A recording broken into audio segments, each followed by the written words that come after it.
God, here we go. This is definitely gonna be something.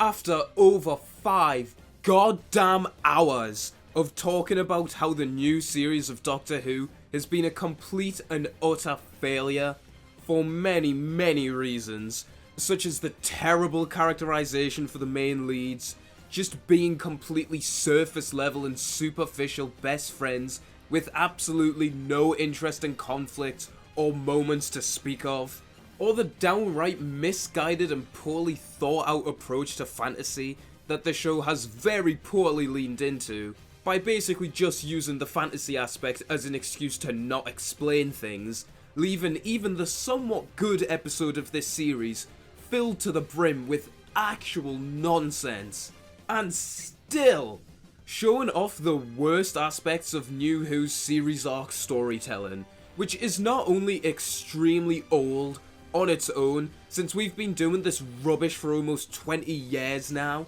but just having the recurring character or word or event keep happening over and over again is not only as stale as Russell T Davies is washed, but doing all of the above throughout this series, seemingly just to try and keep people to keep watching, has been so beyond lame.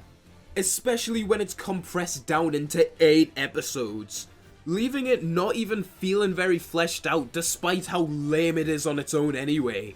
And here is the culmination of all of that, right at the forefront, the series finale of Series 14, Empire of Death, in contention of the worst thing that Russell T Davies has ever written in his entire career, and the shining example of why this supposed reboot for Doctor Who has done nothing but further bury the show.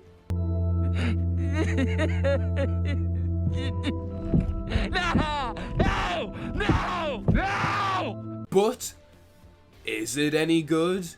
Is there any redeeming factors? Is there anything to keep us interested in watching Series 15 and beyond with this show?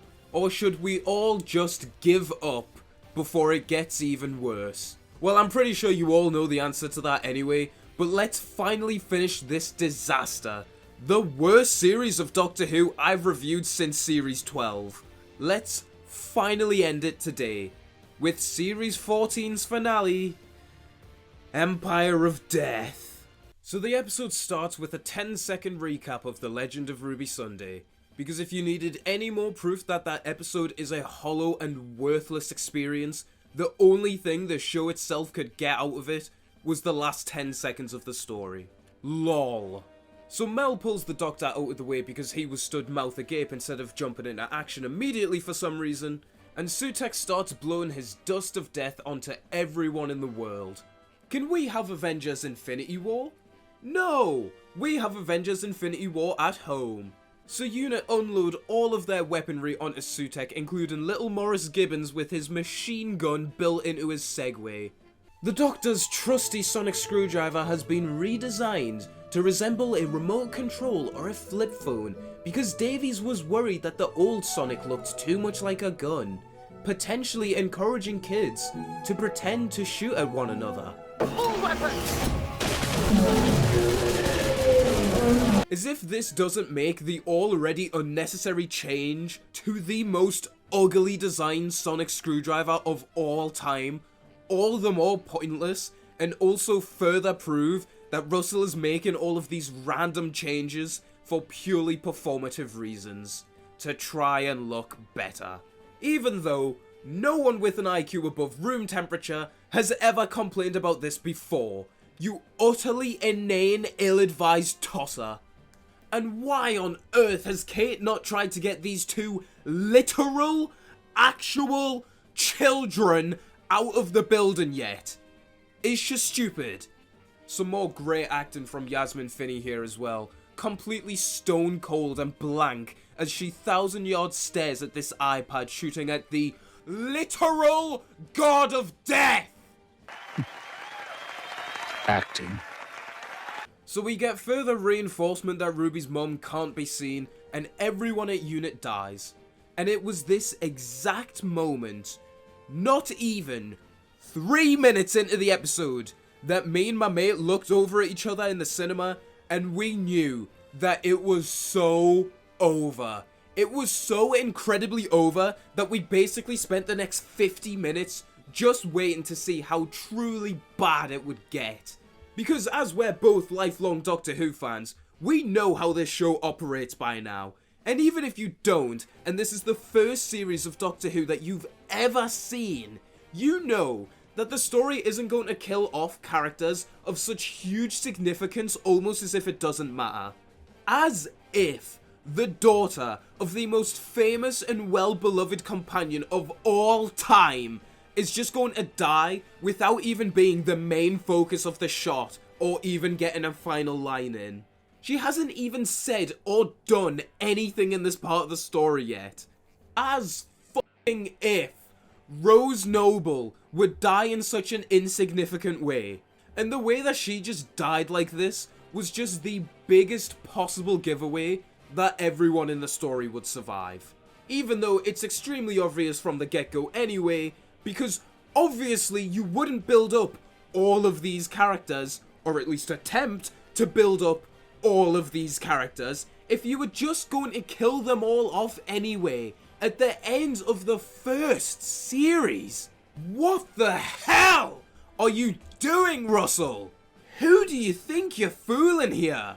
Man, you gotta be the dumbest smart dude I've ever met in my entire life. All the bullets turn to dust, ma'am. Really? Wow. So just remember, throughout this entire episode, that there's absolutely no feeling of tension or any looming threat, because we all deep down know, whether we want to admit it or not, that we all know everyone is going to come back in the end. We've seen the whole universe collapse and end so many times in Doctor Who that this really has no impact anymore. There is literally no emotional weight to this whatsoever, especially when it happened in the last full series of the show. I know it's hard to remember because the last series was 3 years ago now, but it really wasn't that long ago since we were having multiple planets and people wiped out like it's nothing. And here we go again.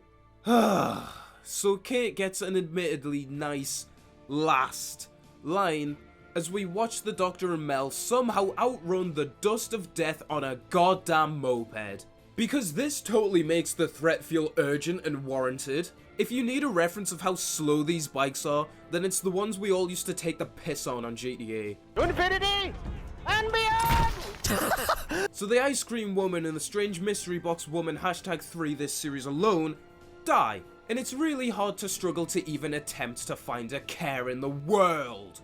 Not only given that this series has given us no reason to care about Carla, never mind Carla's mum, not only because of the horrendous continuity this scene caused, as I explained in my last review, but even given Mrs. Flood's interesting lines, it's hard to care about the mystery of her, or where her character will be going in Series 15, given how Russell managed to wrap up all the questions he created this series.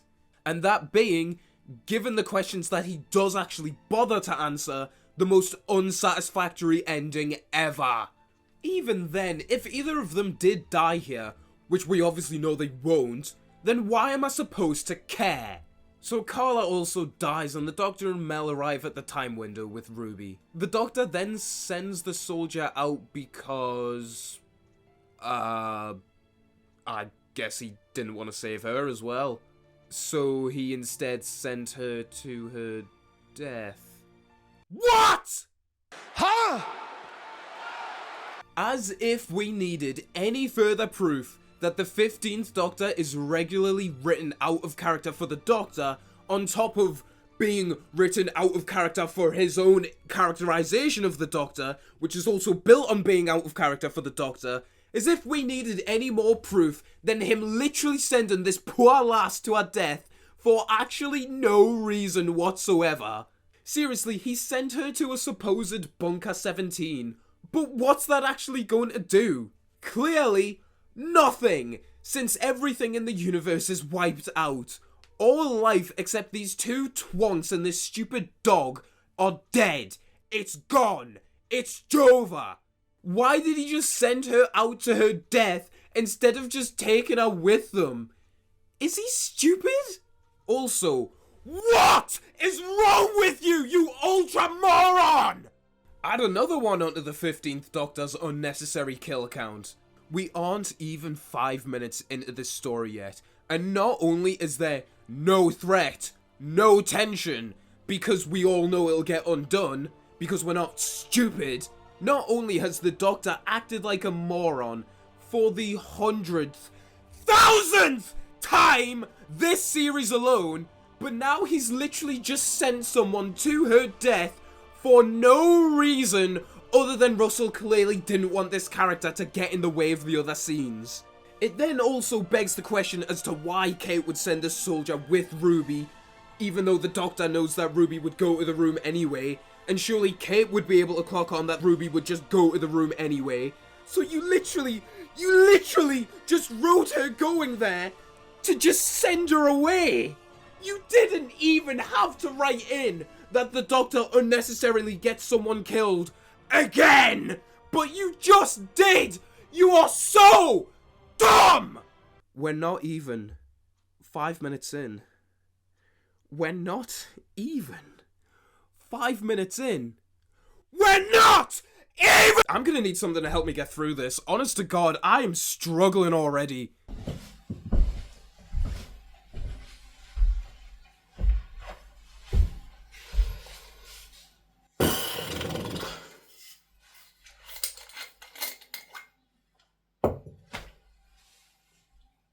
Let's see how long I can keep that up. So the Doctor walks in the memory TARDIS from Tales of the TARDIS, and I really have to question how this thing even exists. Like, it might be a bit of a reach, but I could buy that a TARDIS in the time window could be remembered enough to the point where it might somewhat work, because it was set up in The Legend of Zelda a little bit. That TARDIS is almost solid. If time is memory and memory is time, then what is the memory of a time machine? I mean, this still feels hella contrived and lazy as is, but why, if all of this was based off the VHS tape and Ruby's memories, would it look like this? If it was based off the Doctor's memories, it would make more sense, because all of the Doctor's memories clashing together to make up this nostalgia box would make sense. But it's not based off the Doctor's memory. It's based off Ruby's. Why would Ruby's memories of the TARDIS make it into this glup shito nostalgia box? It's definitely not because it's an easy way to get cheap claps by showing things that people recognize, and that's the only value that they get from it. Whatever. So the power of a memory in a broken time window manages to create an entirely new TARDIS, because plot device and plot. Before Sutekh, the god of death, arrives and delivers a whole bunch of exposition in such a clunky and unprofessional way that I can't believe my favourite writer for the show ever is delivering this absolute garbage to us. This horrendous bonking of new information is delivered to us in such a shamelessly overt way that at one point they, for no reason, no joke, just start watching the Pyramids of Mars on the Doctor's iPad for us to just watch it briefly. Because that totally feels natural and necessary and doesn't shatter the immersion instantly at all. You ham-fisted, window-licking dumbass! Was there seriously not another more creative way you could have delivered this massive info dump to the audience? And to make this even worse, all of this exposition dump leads to yet another, as this is series 14 after all, episode ruining reveal. Less than 10 minutes into the fucking episode. And not only is this an episode ruining reveal, this is a show ruining reveal. And the reason is so. While I do actually like that they explain how Sutekh became the god of death, considering that's not at all what he was in the original story, the way we got to this conclusion is absolutely fucking absurd And I cannot believe that this witless, moronic, brain-dead fucking cancerous tumor is just on the show forever now because of the dipshit who wrote this, clearly not thinking about this implication for more than half a second. So, as established in the Pyramids of Mars, 49 years ago, the Doctor had trapped Sutekh in the time vortex until he would eventually die. But what actually happened is that when the Doctor trapped Sutekh in the time vortex, he actually just latched onto the Tardis himself, wove himself into it, and has been travelling with the Doctor for hundreds and thousands of years. Are you fucking serious? The implication of this stupid fucking dog, this shot looks goofy as shit by the way, being attached to the TARDIS secretly for almost 50 years of Doctor Who stories is absolutely fucking farcical. Why did you write it this way? Seriously, even looking at this on the most surface level possible, like, how did the Doctor not notice this? Why did the TARDIS only start making noises and fucking up recently? Why did the Doctor never investigate why that's happening? What an absolutely fucking ridiculous thing to write into the show. Now just think of any episode of Doctor Who that you've ever seen before this one. Any episode before The Legend of Zelda and after the Pyramids of Mid. Sutekh has just been chilling on the TARDIS. That is so fucking stupid, you absolute toad! Why would you write that into the show? Oh, and that's only 50 years worth of Doctor Who stories that now retroactively have this stupid fucking dog in them. How many stories actually is that? It can't be that many, right? 229. Oh yes, 229 Doctor Who stories for literally no reason whatsoever have now retroactively had this stupid fucking mongrel little creature strapped to the TARDIS for no reason. This is such obvious spectacle for the sake of spectacle, style over substance bollocks that I honestly cannot understand for the life of me why Russell chose to make this stupid contrived bullshit up for this story. Can you not think of any times in Doctor Who where Sutekh being on the TARDIS might have been noticed and might have changed the plot of the story a bit? And there's so many scenes just in general that if you think about them, what was he doing when they were going on? It's the rift. The rift's opening.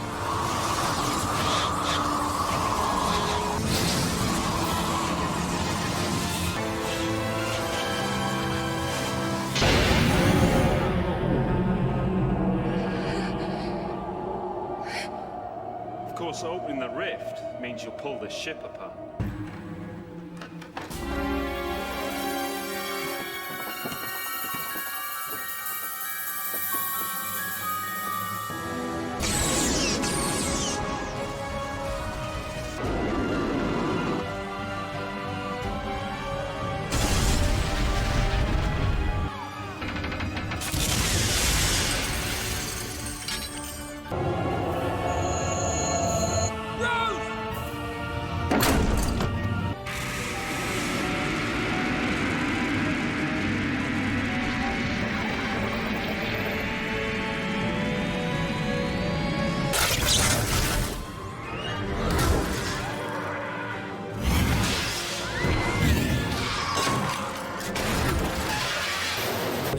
No, I know exactly what I'm doing.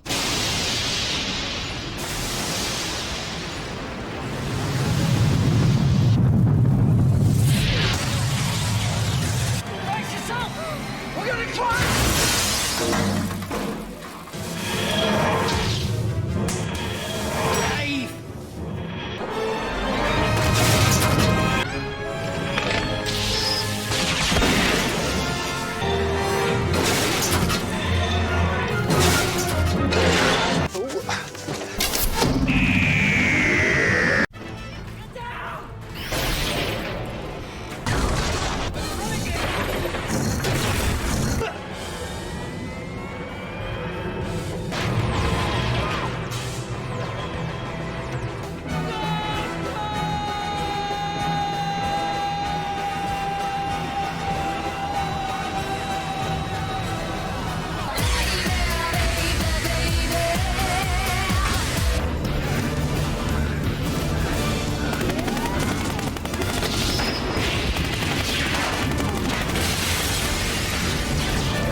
regenerating.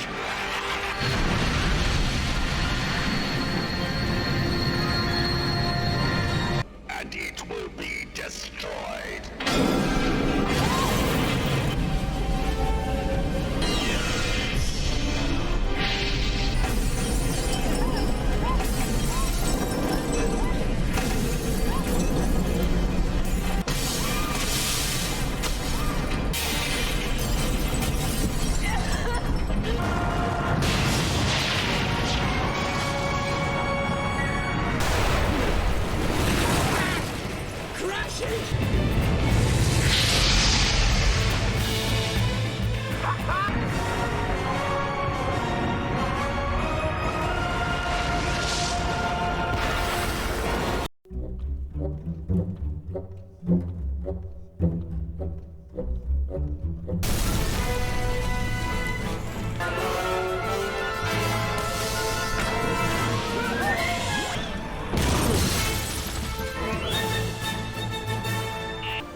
Between two dreams. How do you know that? Because I know who he is.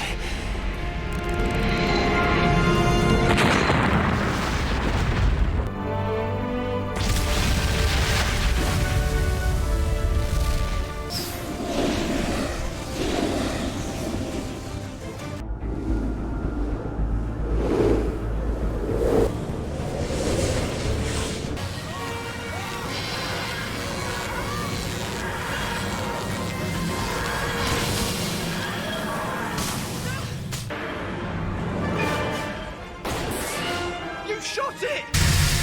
You shot my Tardis!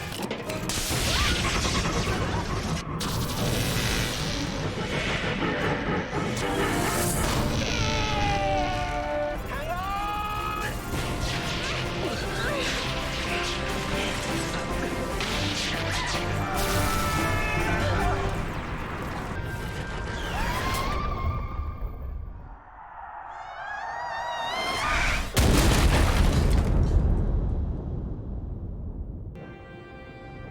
It's a hell of a monument. It's the Tardis. I can see that. No. I mean, it actually is the TARDIS. My TARDIS from the future.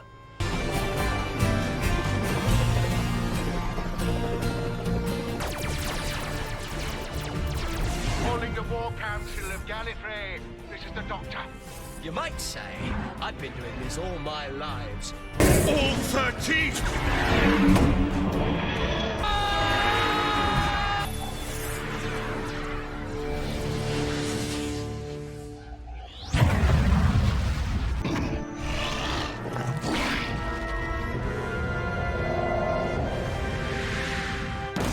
No such thing as Robin Hood.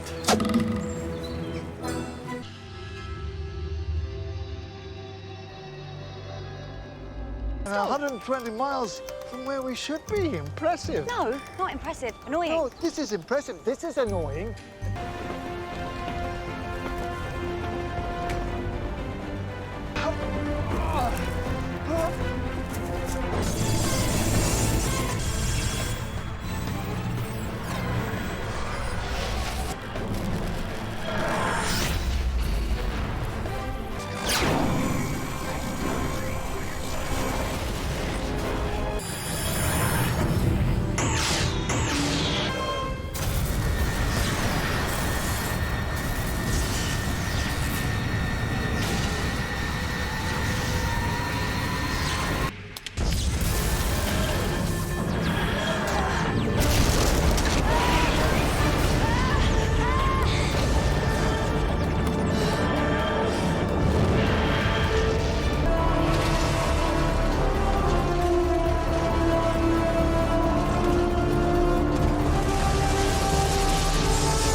It's been 7.5 minutes, you get the point. And just think, that's only New Who. Imagine if I covered all of Classic Who as well. We'd be here all day. And that's also taking into account how little of the Whittaker era I even remember at this point. Also, I guess there's also now just 2 Suteks that exist at all times now. As long as they're being 2 Doctors and 2 Tardises that exist at all times now, both of which get no mention in this story, by the way. I think the amount of memes that this stupid reveal caused speaks volumes on its own of how overtly fucking vapid this decision was. Now, I can't find it for the life of me, and I really did try to, but I can't for the life of me find the article or interview or whatever this was originally from. But I promise I'm not making it up just for the sake of content. But I know as a fact that somewhere out there exists a quote of Russell saying that Sutekh wasn't awake the entire time, and the TARDIS exploding in the Star Beast is what woke him up. Now, I don't take out-of-universe explanations as a cover-up for just bad writing in the show itself, because the text within the show should be strong enough to stand on its own without added additional explanations that aren't even in the show itself, as a sort of get-out-of-jail-free card to retroactively fix something.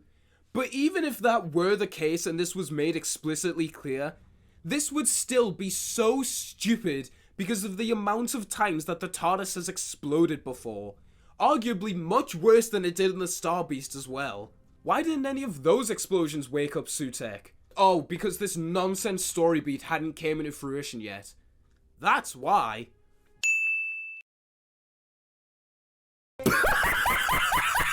No matter which way you spin this, no matter what angle you look at this from, this is an absolutely ludicrous, ridiculous, laughable, pointless, short-sighted, ill-advised, pathetic, redundant, reductive, fatuously fucking thick thing to write into the show, and I cannot believe that Russell T Davies wrote this.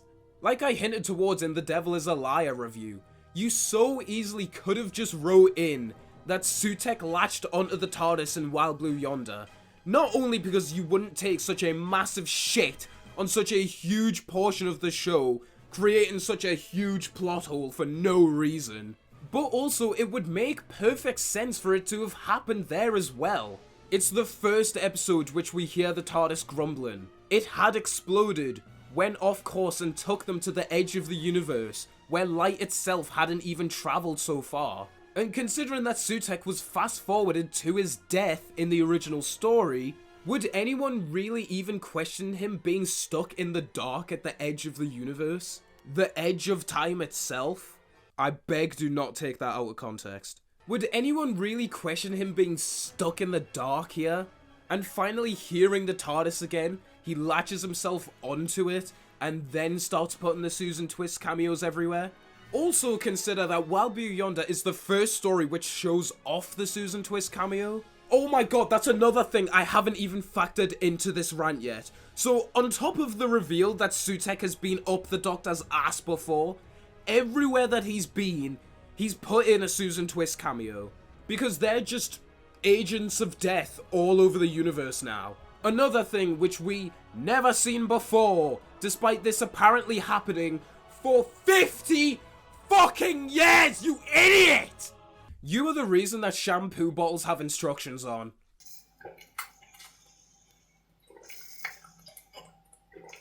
You see, way back in the Pyramids... See, at the end of the Pyramids of Mars, Sutekh is banished into the time vortex. 10 seconds later, the Doctor and Sarah Jane go into the TARDIS. So ever since I was, however old I was, 15 or something, I've always thought that happened. I thought, well, Sutekh would just clung onto the TARDIS and travel with it. So it's taken me decades to write this story. Decades. And here we have it. But it's weird, because it just feels natural to me. To me, that's not a plot twist. I'm thinking... That's what happened. That's what happened. We just didn't know it. We hadn't seen it. Years for it to come. Strange, isn't it? You can fucking say that again, bucko! As if we needed any more self-indulgence and stupidity from this story than to have the writer of it just basically admit that this is just one of his fan fictions from when he was 13. And since this question isn't brought up in the show itself, now seems like a suitable time to ask, why did Sutekh wake up now? He's been on the TARDIS for 50 fucking years in real life, and God knows how many years in universe, but only now, at this convenient time for this messy story does he wake up. It's just so fucking lazy. They don't even attempt to explain it. I just can't be fucked!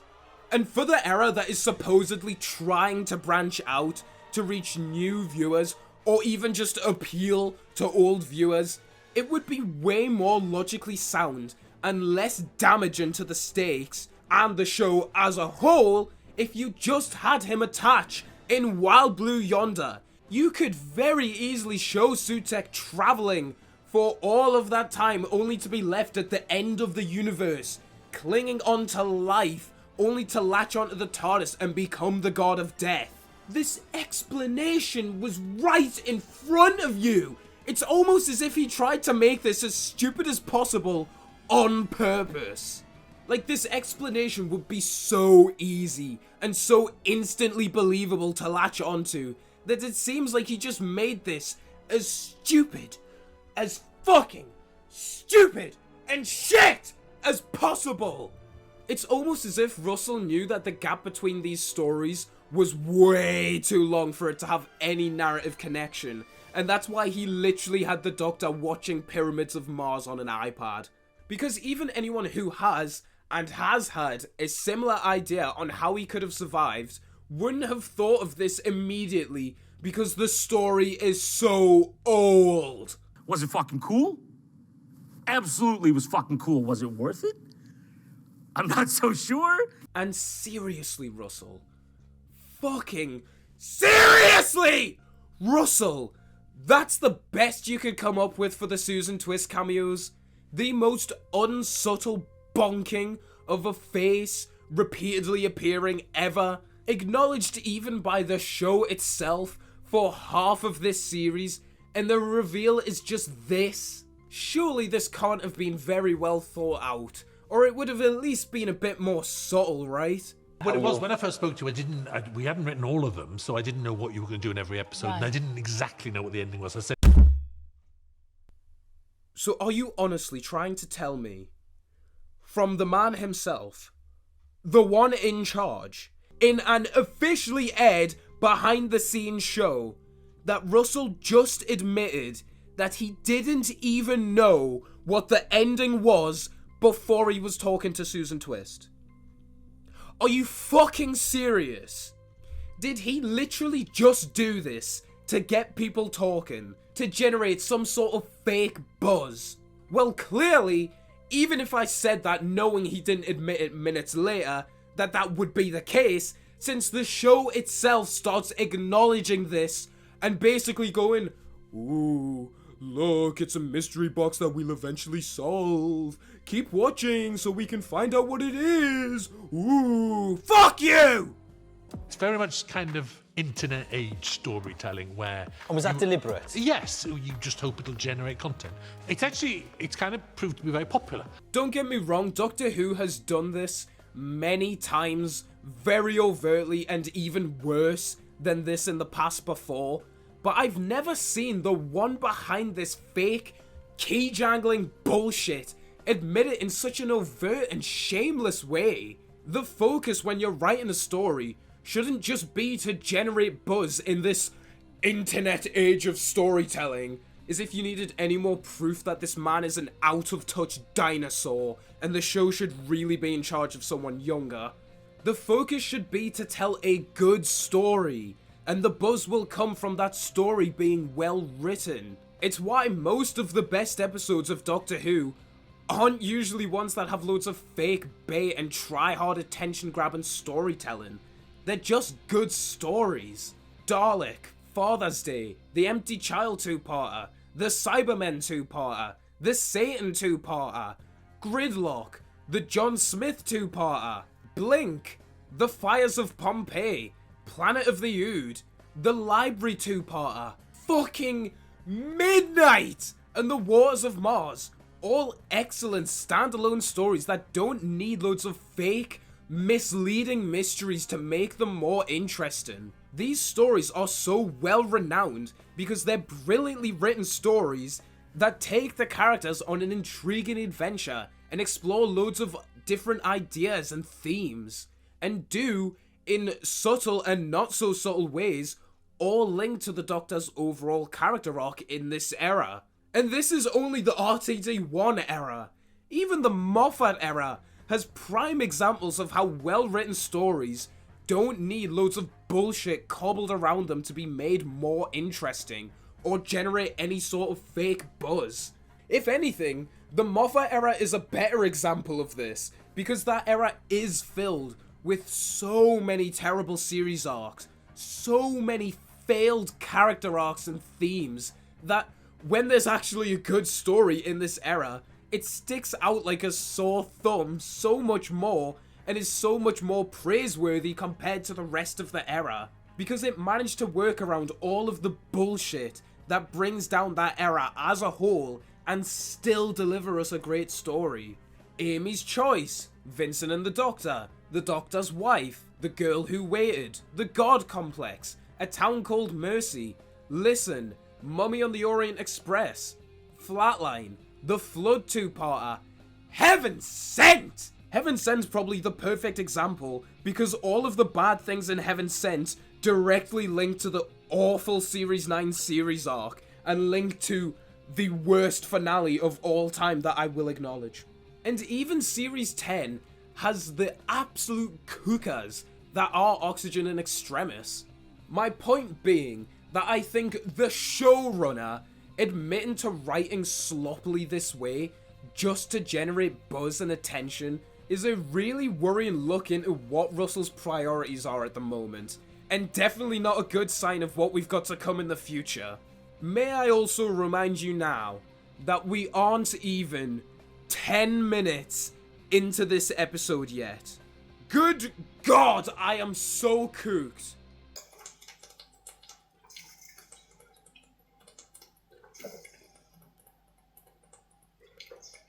It will stand as my altar, the temple of my empire of death. Oh, that's why they call it that. But wait! There's more! The series' big bad, fucking with the Tardis in order to enact their evil big plan. An evil, potentially universe-ending plan? Where have I fucking seen that before? No, it can't be. Doctor, what is it? He's cannibalized the TARDIS. Is this what I think it is? It's a paradox machine.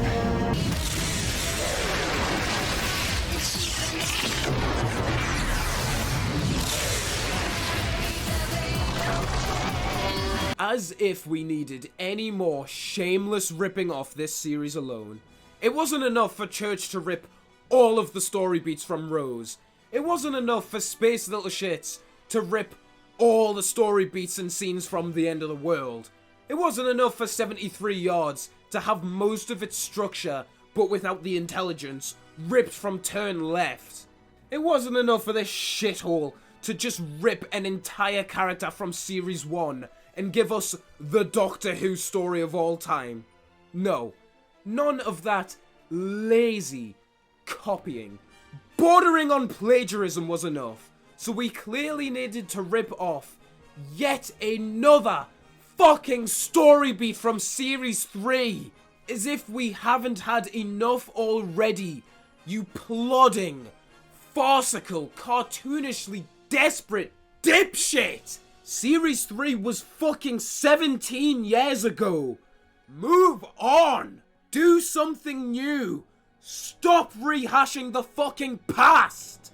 Oh, and speaking of being a cartoonishly desperate dipshit, this scene also reaffirms everything I brought up in my review of The Devil is a Liar. The first proper mention of Susan in New Who was ultimately just here to pull the wool over our eyes and had no real relevance to the story or plot overall. So that's yet another fake mystery hook of bullshit to add alongside Ruby's mum, the TARDIS, the snow, and Susan Twist. Why are you the way that you are? I hate so much about the things that you choose to be. Okay, some overall quick final points as to why this is the dumbest shit ever, because as you can most likely imagine, I'm sick to fucking death of talking about this bullshit reveal and all the stupidness that it causes. S-Triad technology is not an anagram of Sutekh. How did the Toymaker know that Sutekh would come back if he was just strapped to the Tardis and the Toymaker came back into existence for only 2 days? If the gods are all from a pantheon, then why do they fear Sutekh? They have no reason to. Also, why would the Maestro be afraid of him if he's part of the pantheon? If Ruby can create a memory TARDIS from just thinking, then what was the point in all of that boring exposition in the last part? Filler. Why does Sutekh do nothing with the TARDIS, considering how much control he has over it? And why is the goat so washed? That's ridiculous. Finally returning to the episode now, and the Doctor berates Sutekh for his plan while shedding a tear, because of course, and asks why he's even still alive. Very good question. Very, very good question in fact. Considering that Sutekh is the god of death, and all he wants is to bring death and destruction to the whole universe, boring our motivation, then why are either of these three still alive? That doesn't make any sense, as the Doctor points out. I wonder what the reason is. Oh. I guess we'll find out later then. Just keep this attack in mind for now. So we get some complete tonal shitflick whiplash as our three-dimensionless twits jump into the glup shito nostalgia box, and we get a wholesome, fun scene filled with loads of stuff you remember as the gang tries to stabilize the TARDIS. Aw, look! Mel with the 6th Doctor's coat. Isn't that nice? Oh look, it's the 13th Doctor's sonic screwdriver. We all remember that, don't we? Oh my god, look! It's the 4th Doctor's scarf. We all love the 4th Doctor, don't we? Yeah, great. What a fun, wholesome scene, succeeding the establishment that all of time and space, and history, and hundreds of thousands, and millions and billions of different galaxies and species, and any form of life is being dusted to death in all of history. Because that didn't feel like total tonal whiplash at all, you utter ghoul. So we then tonal shitflick whiplash back to the characters remembering that all of death in the history of the universe is dead. Because balancing tone is hard. It's not like Russell's a known fucking expert of balancing two conflicting tones or anything. It's like intelligent rope. What do you mean, like? Intelligent glove. That was the first day we met. I wonder if the story would take time to point out both these, if they weren't both going to be relevant later. So we established that they need to fix the iPad or the nostalgia box will kaboom. Before we get a weird moment where it's established that Ruby still has some lingering knowledge from 69 yards. Yield around it at 66.7 meters exactly. 73 yards. How do you know that? I don't know, I just do. Eyesight from 73 yards, 219 feet, 66.7 meters. Which is definitely a very strange line that exists somehow. I'm not even gonna touch that one because maybe Series 15 will do something interesting with this. But honestly, at this point, I doubt it. And even if they do manage to do something with this, I highly doubt it'll be any good, given how this series pays off everything it sets up. Maybe I'll have another 25-minute long rant about a reveal that takes up less than 5 minutes of screen time. Who knows? We then get some further reinforcement and bonking on what Susan Triad actually is, and the Doctor brings up an interesting point. He focused his mind and created a whole new person everywhere I'd land. But perception means that she fitted in. She had character, she had history, she had a truth. That's all fine and dandy, but this then begs the question as to what the fuck happened to the other Susan Triads that are in the modern day. Seriously, I know it's long as fuck me going back to this again, and trust me, I really don't want to, But if every time the Doctor landed created a new Susan, then surely there'd be loads of them concurrently on Earth. Like, who is this and where is she? Who is this and where is she?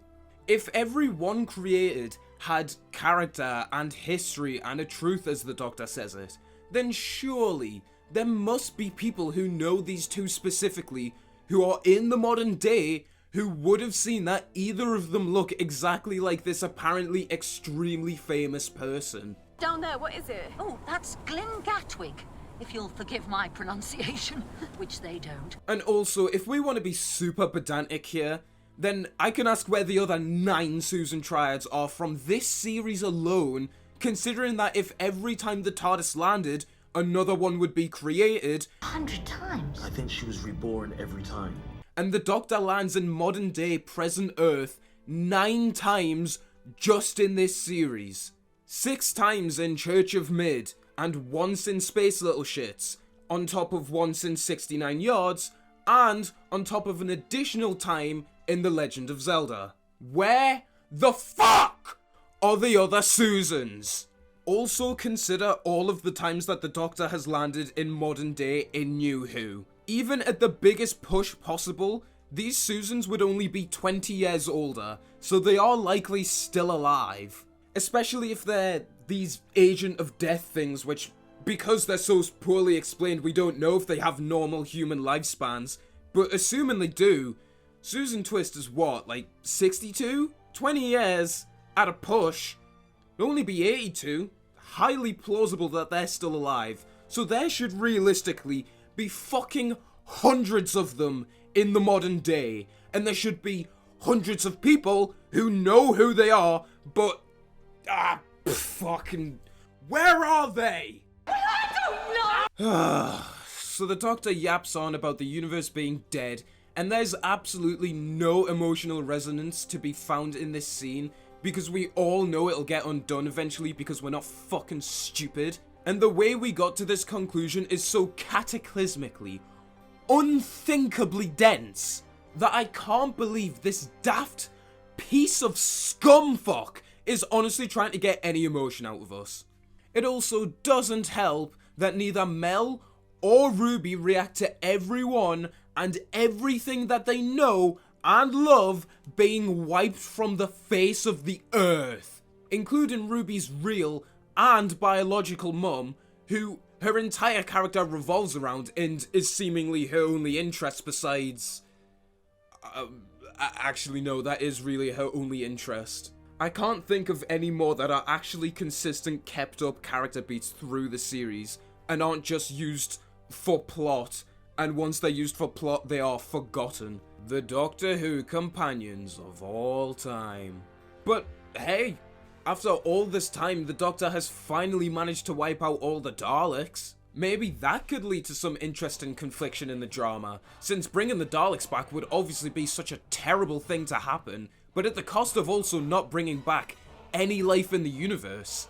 I mean, surely they wouldn't just put this line in for no reason and make a deal of it for no reason. And Skyro. The Daleks are dead.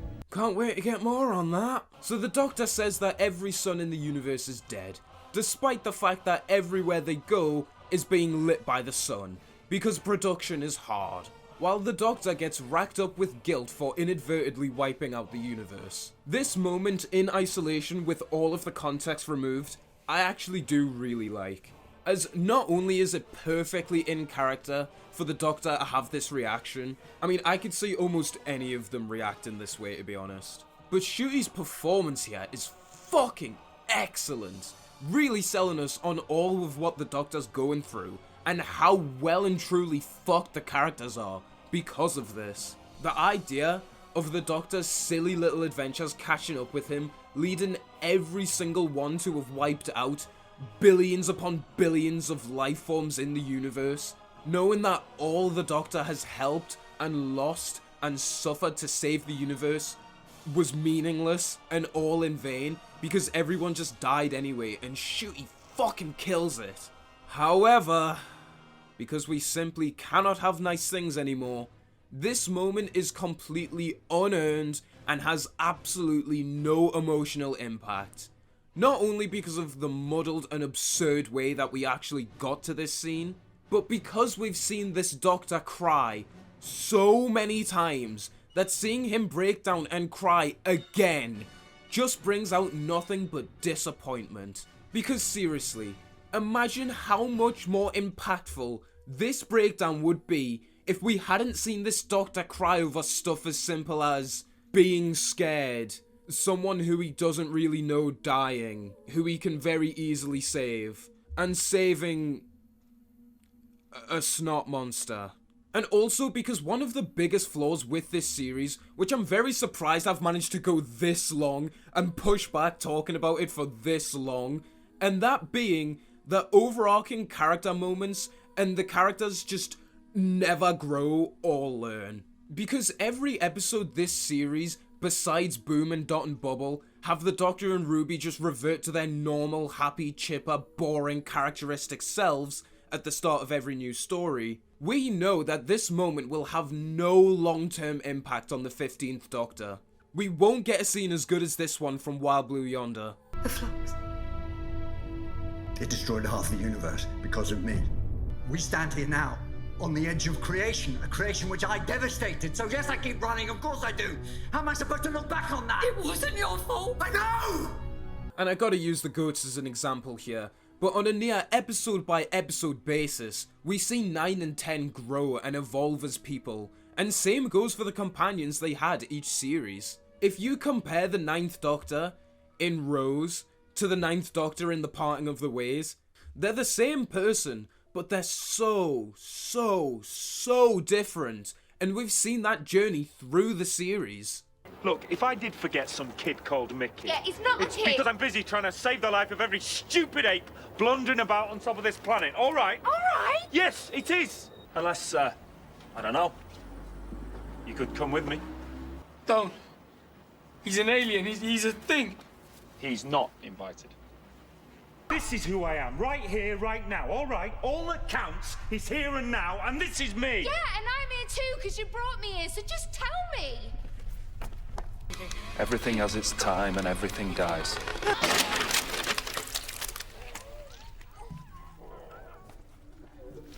My planet's gone. It's dead. It burned like the Earth. It's just rocks and dust. Before its time. There's a scientific explanation for that. You're thick. We're just idiots. Well, not all of you. Yeah? We are the same. We're not the same, I'm not... Exterminate.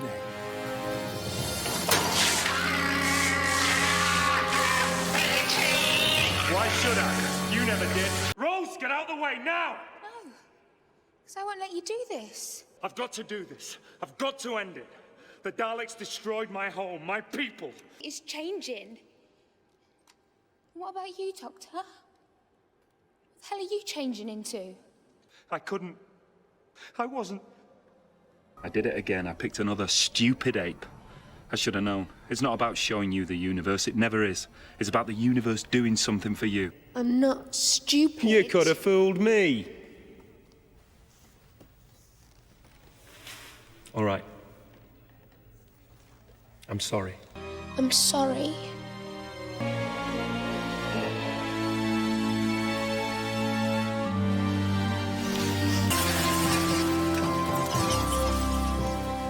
Everybody lives, Rose.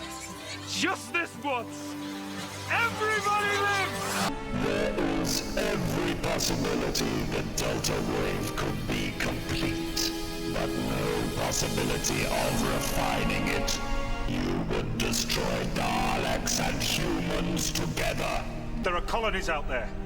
The human race would survive in some shape or form, but you're the only Daleks in existence. The whole universe is in danger if I let you live. Because if I activate the signal, every living creature dies. I'll do it! Then prove yourself, Doctor.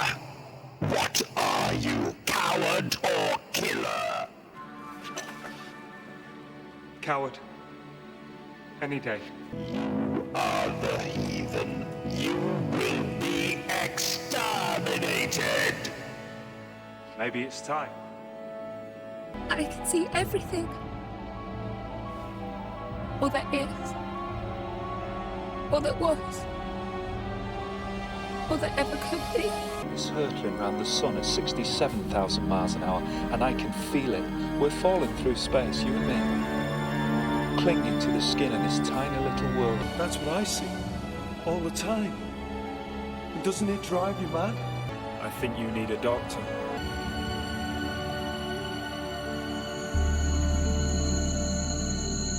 Before I go, I just want to tell you were fantastic. Absolutely fantastic. And you know what? So was I. I'd make a compilation for the 10th Doctor growing and changing as a character, but that's an entire video in and of itself, because his character arc goes so deep and extensive. But even on the most surface level possible way of looking at it, we've seen how his loss with Rose affected his relationship with Martha, and just his social skills in general and his shorter temper. Never wanting to grow too attached to her because he didn't want to go through the same pain of losing a loved one, leading him to push her away and neglect her in ways he otherwise wouldn't have had he not just lost his family. I mean, also because she lied to him and said that she wasn't interested. You know? Because not all characters are perfect people, and that's what makes them more interesting. But upon realizing this mistake, he embraces her properly as a friend again, before he has to lose her too, leading to when he travels with Donna, he clarifies right from the start that they're only friends, and so many other things the 10th Doctor goes through as a character, like not letting his ego get in the way of taking people down due to a jab, leaving a power vacuum in the UK government which inadvertently gave the Master an easier shot at enacting his evil plan, and also was the foundation of what built up Torchwood, which lead him to Lost Rose. Or how destroying Pompeii took such a mental toll on him that we see the effects of it so much later on, turning Rose's character around completely, which almost led her to her death, never having a life like that, and then when he does and has to lose it again, trying to manipulate Joan into getting back with him due to thinking he can just walk back into people's lives like this, etc, etc. The point being that because the 15th Doctor isn't a growing and developed character, and is very static, with nothing from previous episodes carrying over, like, remember how in Church of Shit, he stops himself from going to ask Ruby to travel with him, because he thinks he might be bad luck in people's lives? I mean, it's kinda stupid within the context of the episode, because nothing that happens in that story is the Doctor's fault, really. But it could have been a potentially interesting idea to explore in the series. But it never comes up again. It's never mentioned again. And honestly, had I not had to comb through this series thousands of times for this review, I probably would have forgotten it as well. But that comes up in the first episode of Series 14, and despite him inadvertently getting Ruby killed in Boom, the bad luck notion or idea of this never comes up again. So this scene just has no emotional resonance, impact, or anything really, leaving this as just yet another moment of Ncuti acting his heart out to no avail due to the writing's incompetence. And to clarify, there's nothing wrong with static characters. Two of my favourite fictional characters ever are both pretty static for the most part, but there's a difference between being static and being so reverted back to factory settings that the last episode might as well have not happened. Realistically, 15 should not be going from the trauma of the Devil's Cord to dancing 2 minutes later. He shouldn't be dealing with the loss of life due to people's racist beliefs and experiencing racism for the first time in his life, and then going to Earth's notoriously racist past to fuck around and play Bridgerton. The fact that you can basically skip from the Church of Mid to Empire of Piss and not miss any character depth or development or growth from 15, and he's basically the same character in both stories, is really telling of how poorly Russell has handled the character. Despite the fact that for whatever ungodly reason, Later on, he tries to act like the character has changed so much. But he ain't.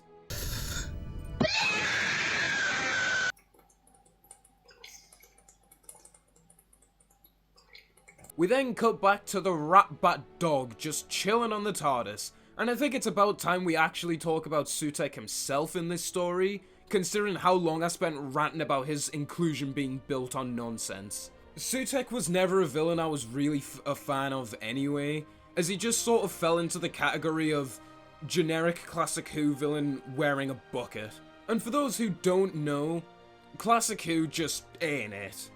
Like, let's be for real. It's pretty shit. It has its merits, but it's pretty shit. I bring Sutekh's gift of death to all humans.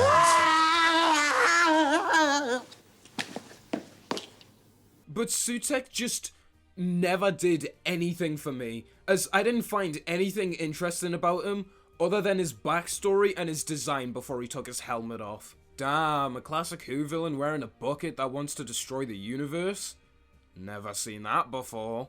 So besides getting a kick out of him somehow returning in the stupidest way possible, what does he actually do now that his goal is basically achieved? Well, for some reason, instead of showing what this empire of shit is actually like, it's at this point revealed that the only thing Sutekh wants to do is also find out who Ruby's mum is.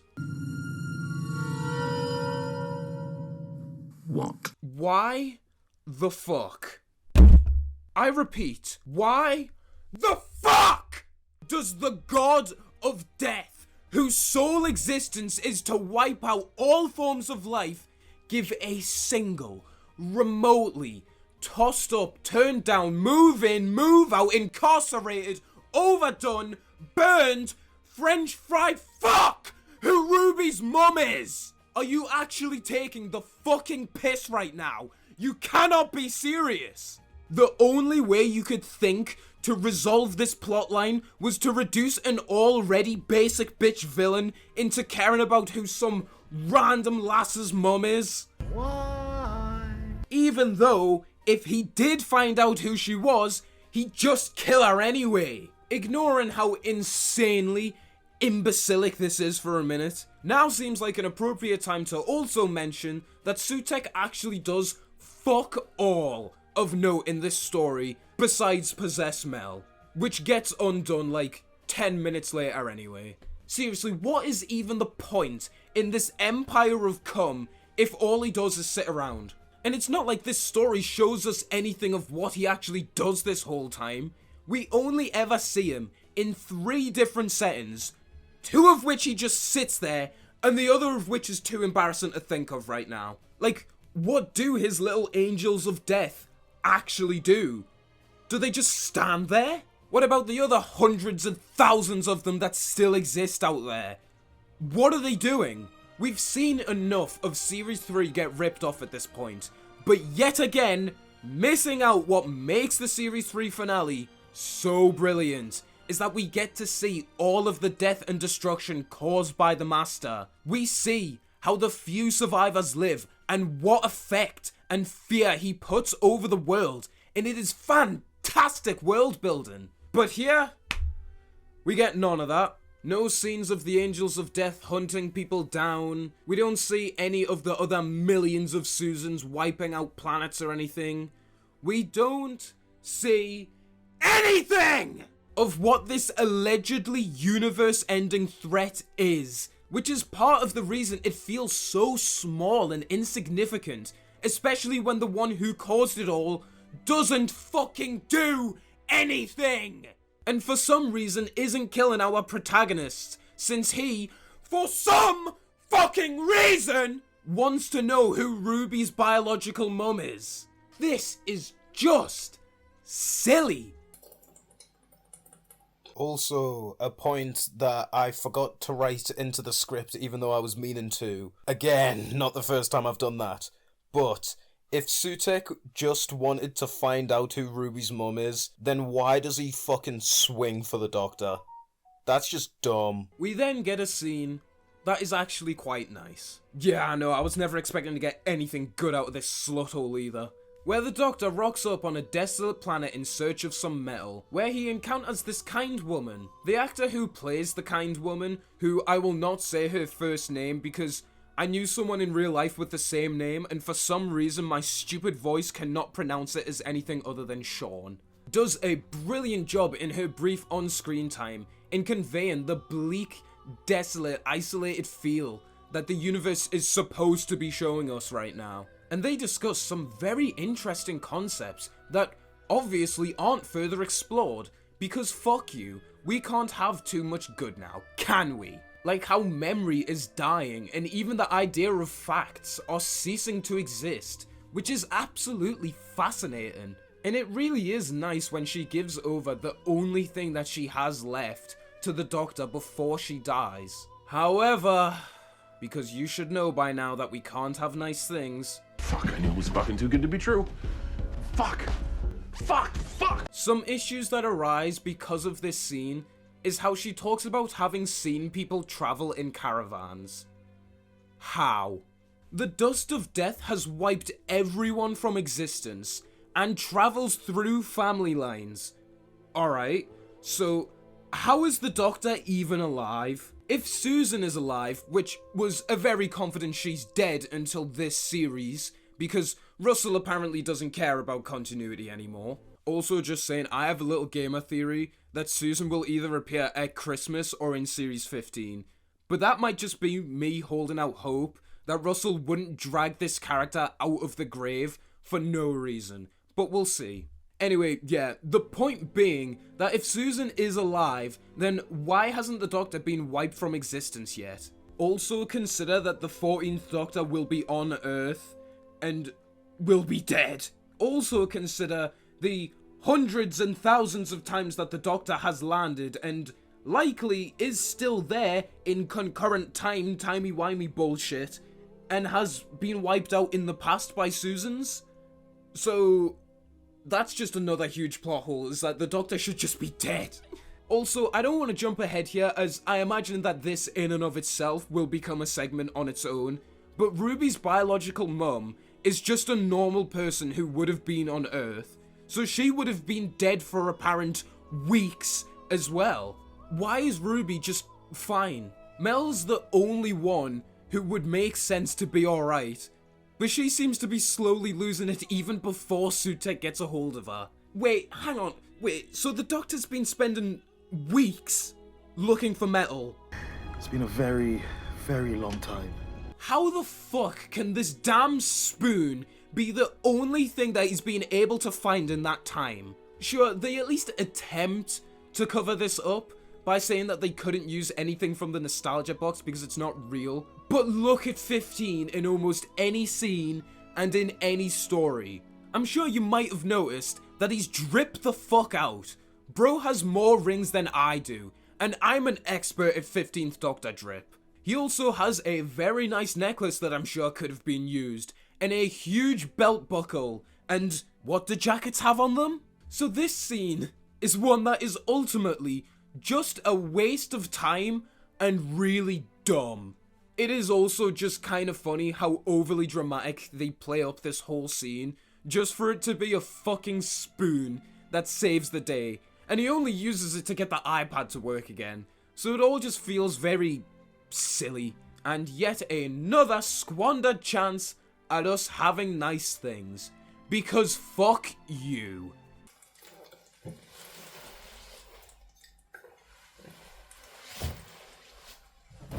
Time. Still connected to the time window. Yeah, I never understood. What was all that Egyptian stuff? Cultural appropriation. Oh. So the Doctor and Ruby watch more Pyramids of Mid. No idea where they got these new clothes from or where Mel got this jumper from, but whatever. And it turns out that the broken time window is still connected to Ruby's memories for some reason. Because plot. And we then get some further reaffirmation of how absolutely brain dead Sutekh's motivations are in this story.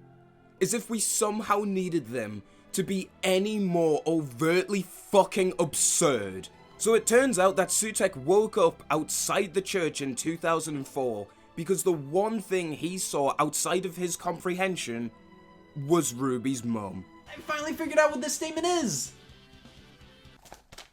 Are you actually being for fucking real?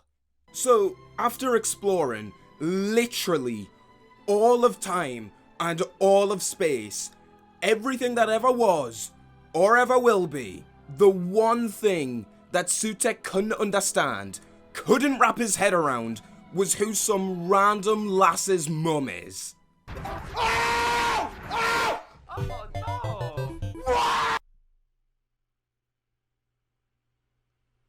I know I've made this point already, but seriously, why, in the name of all that shit, does he give a single fuck? There's absolutely nothing in the Pyramids of Mid, or even this story, that could possibly be inferred as a decent explanation as to why he would care. Again, hate to reiterate this, but he's the god of death. All he wants to do is bring death and destruction to the whole universe. Even if he did know who she was, he would just kill her anyway. What difference would knowing this make to the character? Oh? Absolutely no difference whatsoever? Wouldn't that make this motivation for Sutekh really out of character and Yes. Yes, it does. This is complete and utter fucking horseshit nonsense, no matter which way you look at it. And the fact that Russell made this stupid fucking mongrel's only motivation, besides the boring one he had anyway, to just be to find out what one of the mystery boxes of the series is, even though there's not a single logical reason that he could pull out of his arse as to why he should care, is honestly really fucking embarrassing. Especially when it's the only contrived reason as to why the characters are even alive. Because realistically, as much as Sutekh is being made out to be imprudently daft, he could have achieved his goal immediately. And Russell clearly knew this, since he decided to make Sutekh an all-powerful god, instead of just an alien like he was before. Very obviously, a mistake, since you're now having to contrive reasons and make your villain look like a fucking dumbass, just so that the protagonists have a chance at winning. You childish boob! So 15 and Ruby act cringe about knowing who Ruby's mum is, and Sutekh starts to possess Mel. You'd think if he could find anyone in all of time and all of space and possess them that he would have just possessed the main characters immediately, but I just... And then, for absolutely no reason whatsoever, the episode tries to link back to 69 Yards again, but still without explaining anything from that story, because logical consistency is a sin. And it shows us Roger Ap Gwilliam in 2046 on the news talking about making DNA testing compulsory. You know, something that wasn't even mentioned once in passing in 69 Yards. Wasn't even alluded to in any way.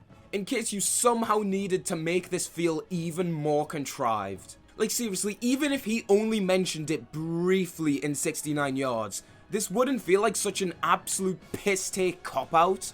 But at this point, I'm getting close to just giving up with this review and retiring off to the countryside.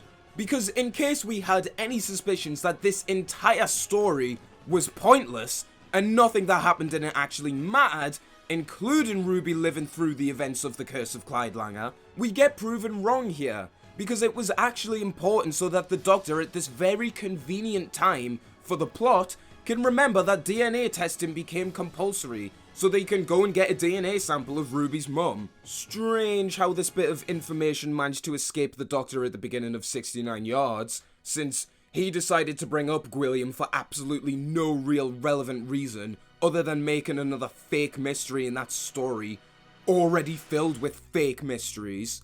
And you would have thought that if he randomly decided to put such huge emphasis on finding out who Ruby's mum is, then why would he not just travel to 2046 and do the DNA sample thing immediately? But then again, at this point, I don't even know why I'm expecting the 15th Doctor to be characterized as intelligent, considering how many times in this series, and this story alone, he's being made out to be a fucking irrational banshee instead of the Doctor. Because apparently in the 2020s, the only person who can be consistently written well as the Doctor is David Tennant. And even his Doctor can't escape acting like a gormless, corpulent shithead as well. We've run out of time.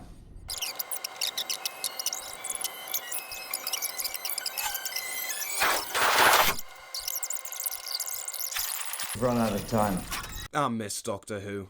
It also doesn't help this story at all that the reason for these two different plots finally having any sort of natural convergence has come at the cost of making the God of Death an absolute moron and building up someone as important who realistically isn't important to a god, even ignoring the stupid twist later on. The shit flick whiplash between these two story beats and then the unnatural convergence of them, forcing them into one, is all the proof that you need that if Doctor Who is now stuck with only 8 episodes, then stories like this should be told over 2 series. Instead of just forcing them into one, making everything feel so rushed and poorly thought out and stupid. Especially when nothing is explained! So the Doctor tries to make the glup shitto nostalgia bait box fly again, and then a whistle falls from the ceiling. Huh? Strange. Handy. Love a whistle. I wonder if that's gonna have any cataclysmic ramifications later.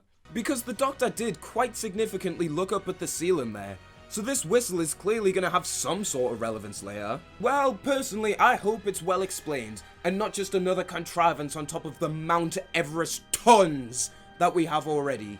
But don't worry, I mean, I'm sure it will. We can't! Well, 246 doesn't exist, does it? Yes, but it is preserved in death, because I once landed there, so it's fixed, yeah? So everywhere the Doctor landed was still preserved in time, yet this damn spoon was still the only bit of metal that he could find in the entire universe. Also, even if a place is preserved in death, how the fuck does that in any way make you think that all of the DNA that was recorded would still be accessible? Considering what everywhere looks like, and I doubt many internet towers are still standing, you stupid bitch!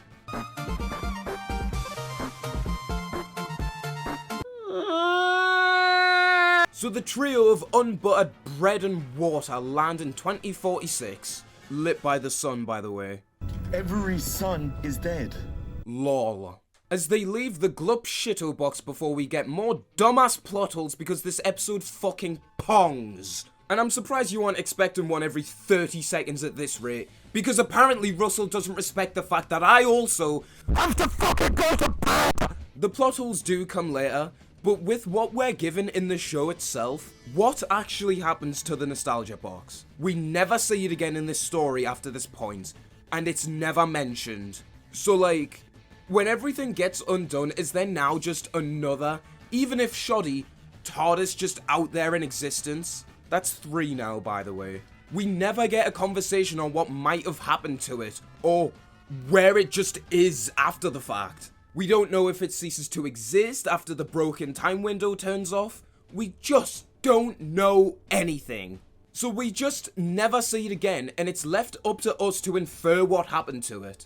You know when you leave like 90% of details in a story that are pretty crucial up to inference?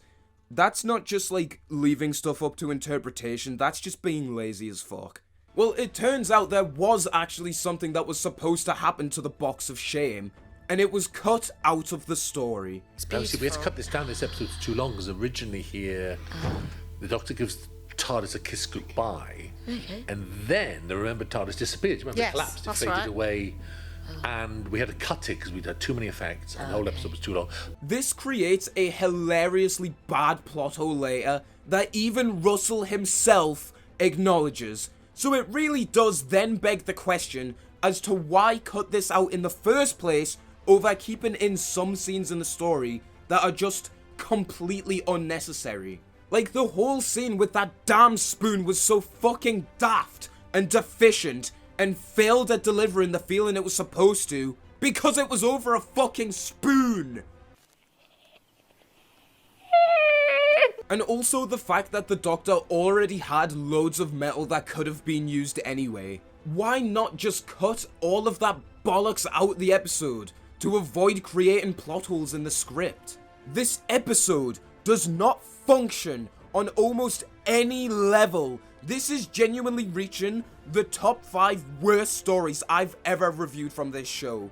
And remember the crap that I've reviewed before this. Also, somewhat related rant here, but you know how the Doctor, for very out of character reasons, fell in love with not Jack? Well, imagine the Doctor has to sacrifice his ring to save the universe here, to get the iPad working again, and he has to melt down something that he holds dear to him. This still wouldn't be a great way to resolve this plotline, because the iPad needing metal to work is stupid in and of itself, and the Doctor and not Jack's relationship was very poorly defined, and built on the Doctor acting out of character anyway, but at least there would be some sort of emotional resonance to this garbage, instead of just this crap. Anyway, so our 3 slags go to the Department of Health. The DNA list was locked away under top security. But guess who invented the security? Well, isn't that just convenient? And the Doctor hooks up the iPad to this monitor stand thing, and it works almost immediately. Because I'm convinced this episode is just actively trying to be insultingly bad at this point. And of course, it instantly works because plot. You better keep watch. Sutekh service could be anywhere. Another thing said in this episode that makes no sense because of a deleted scene. The agents of Sutekh were searching for the Doctor and Mel and Ruby, so that's what got cut. Oh, yet another part of this episode that would have been pretty crucial and actually made this Empire of Diarrhea seem like more of a threat. Actually showing us what the Agents of Death do and seeing them try to hunt down our protagonists. Again, something that was sacrificed so we could get only a spoonful of shitty world building that doesn't even make any sense anyway. For fuck's sake! So, the Doctor very obviously clocks on that there's something wrong with Mel because subtlety is hard, and she starts tweaking outside. The Doctor then shanks Ruby to get a blood sample, and the obligatory Christmas music and snow starts happening. You know, there's 23 minutes of this episode left, but I somehow have a sneaking suspicion that neither of these will actually get an explanation at all. So they find a DNA match for Ruby's mum, and neither of these twonks heard Mel behind them for some reason. So possessed Harriet somehow manages to beam them to exactly where Sutekh was.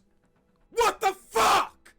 I just got to say, because of the absence of the Remember Tardis, we have complete narrative collapse at this point, where the Tardis just invents a time beam that transports you through time and space. I did point this out to the production team, because originally the Remember Tardis took them there.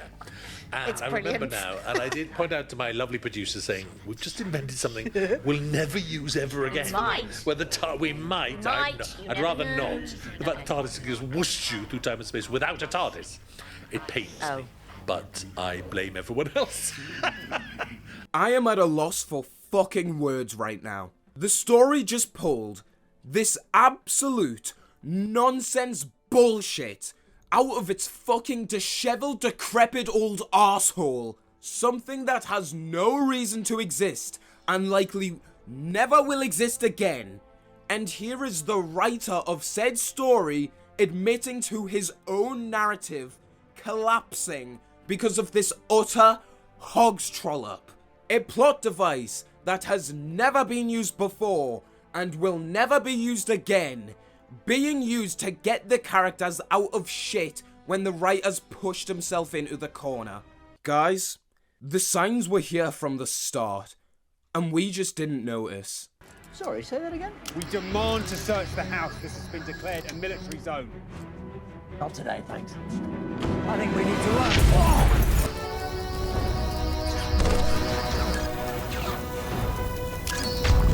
Also, what's up with the producer just saying, yeah, we didn't care? What the fuck, man? Isn't that your job? So the almighty god of death gets really obsessive about knowing who Ruby's mum is, because that's totally a thing he would do, and he paralyzes the Doctor to the ground. Let's hope he doesn't forget he can do that anytime soon. And Ruby then drops the iPad, shattering it so Sutekh couldn't see Ruby's mum's name, even though the screen very clearly did not show her name and just had the DNA sample. But we also clearly know that that would be enough to reveal the identity of her anyway, so this scene is just hollow and worthless. Because Ruby already has what she wants, and knowing that once the DNA was retrieved that the mystery was solved, leaves this as a nothing moment. Assuming that the memory of the DNA is what they used later in Unit, otherwise that's just a plot hole, because how could they retrieve that? If they could have just retrieved that from the start, then obviously, like, none of this bullshit would have happened because they could have just revealed who Ruby's mum is. But we aren't actually showing how they use that DNA, so, like, I don't fucking know. None of this shit makes any sense. If the real Russell T Davies had wrote this scene, it would have had a lot more impact because some sort of sacrifice would have been made to save the day. Rose was willing to sacrifice her life to save the Doctor in the Part of the Ways, leading to the Doctor having to sacrifice his own to save her. Jack in that story as well had sacrificed his life for a greater cause. In Series 2, the Doctor is willing to sacrifice his relationship with Rose to save the universe, only for her to put her own safety on the line again and almost lose her life to save the universe. Which was good because if she hadn't, the day wouldn't have been saved and the Doctor probably would have been killed. And it also links very nicely to both their character arcs grown across the first two series. You know, because Russell used to be able to write. Martha has to sacrifice the safety of her own family, damn well knowing that they could die in the process to save the Earth from the Master, only for her to move on from the Doctor afterwards because of what he'd inadvertently put her through. Donna ends up having to sacrifice becoming a better person in order to save the universe, losing every single bit of growth that she'd had built up through her character in the whole series. And in the end of time, the Doctor sacrifices his own life in order to save Wilf after already putting everything on the line multiple times.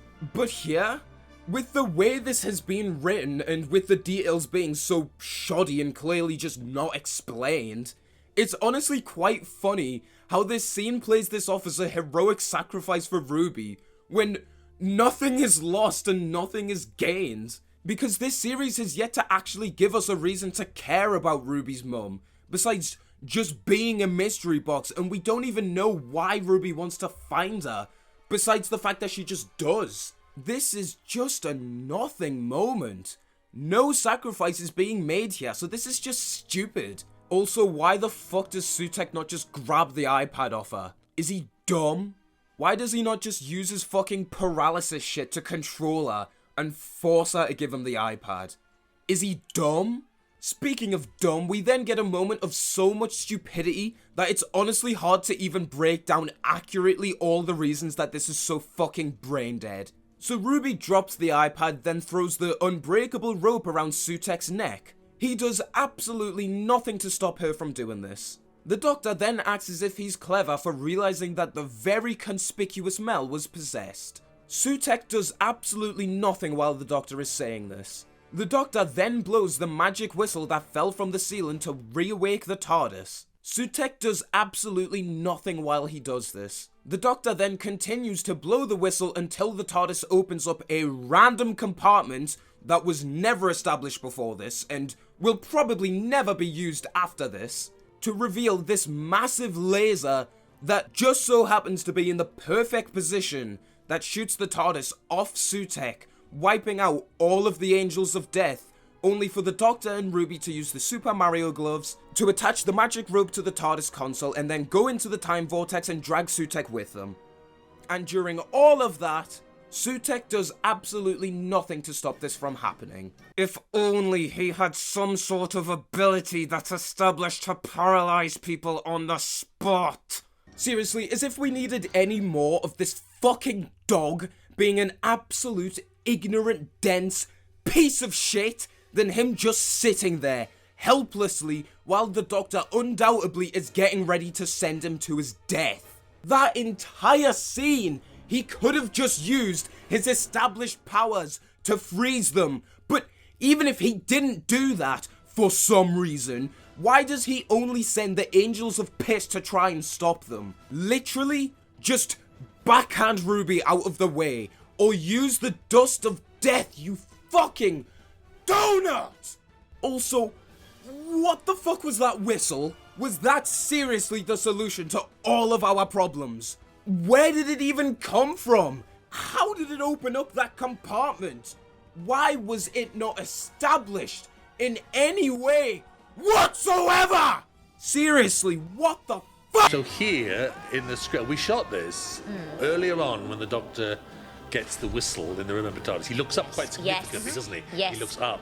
Because then when he arrives here, He's got it. he takes the whistle and he goes to a little floor compartment in the And he throws TARDIS it and he drops it down into the Remember TARDIS where the Doctor's waiting for it. So he created the whistle himself and passed the whistle to his younger self. However, we decided in the middle of a chase. Well, I didn't, obviously, because we cut it. Well, It was just a bit much in the middle of a chase, wasn't it? It was like, even I wrote it and I started thinking, what's he doing? oh no, it was good. I thought it was great. It was good. Playing Love my whistle. time. And that's when he went and did it. Yeah. And we lost it though. So, you see, look, he's lost the whistle.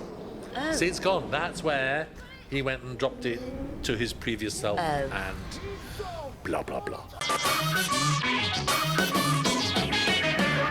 You do realise, you fucking brainlet, that the way that you've left this story basically means that the resolution to defeat Sutekh quite literally fell out of the sky for no reason. Do you have any idea how fucking ridiculous that shit is to write in?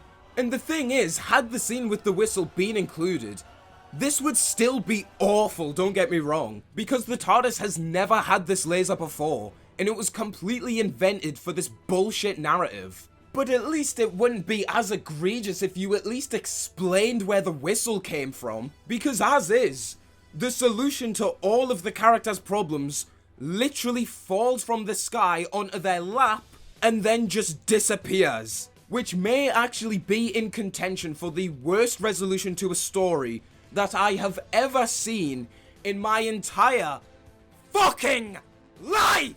And it's without doubt the worst resolution that Russell has ever written. I didn't think it could get any worse than literally just being a big red button, but here we are. How is anything in this heap of sludge meant to feel remotely rewarding when random shit like this can just happen? Also, since the memory TARDIS was left 22 years in the future, wouldn't all of these bullshit plot devices just cease to exist? Because they're not real? Metal, not TARDIS memory, something real. None of this shit would make any sense! Even if the shitto box disappearing was actually kept in. What is happening? What just happened? Love my whistle.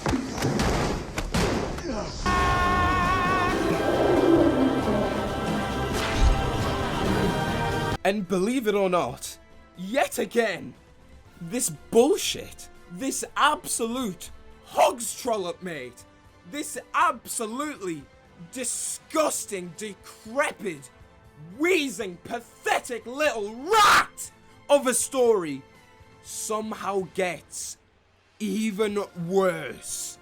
So the Doctor drags Sutekh through the time vortex, while Sutekh doesn't just mind control him to uncuff himself from the leash or anything, because he's stupid.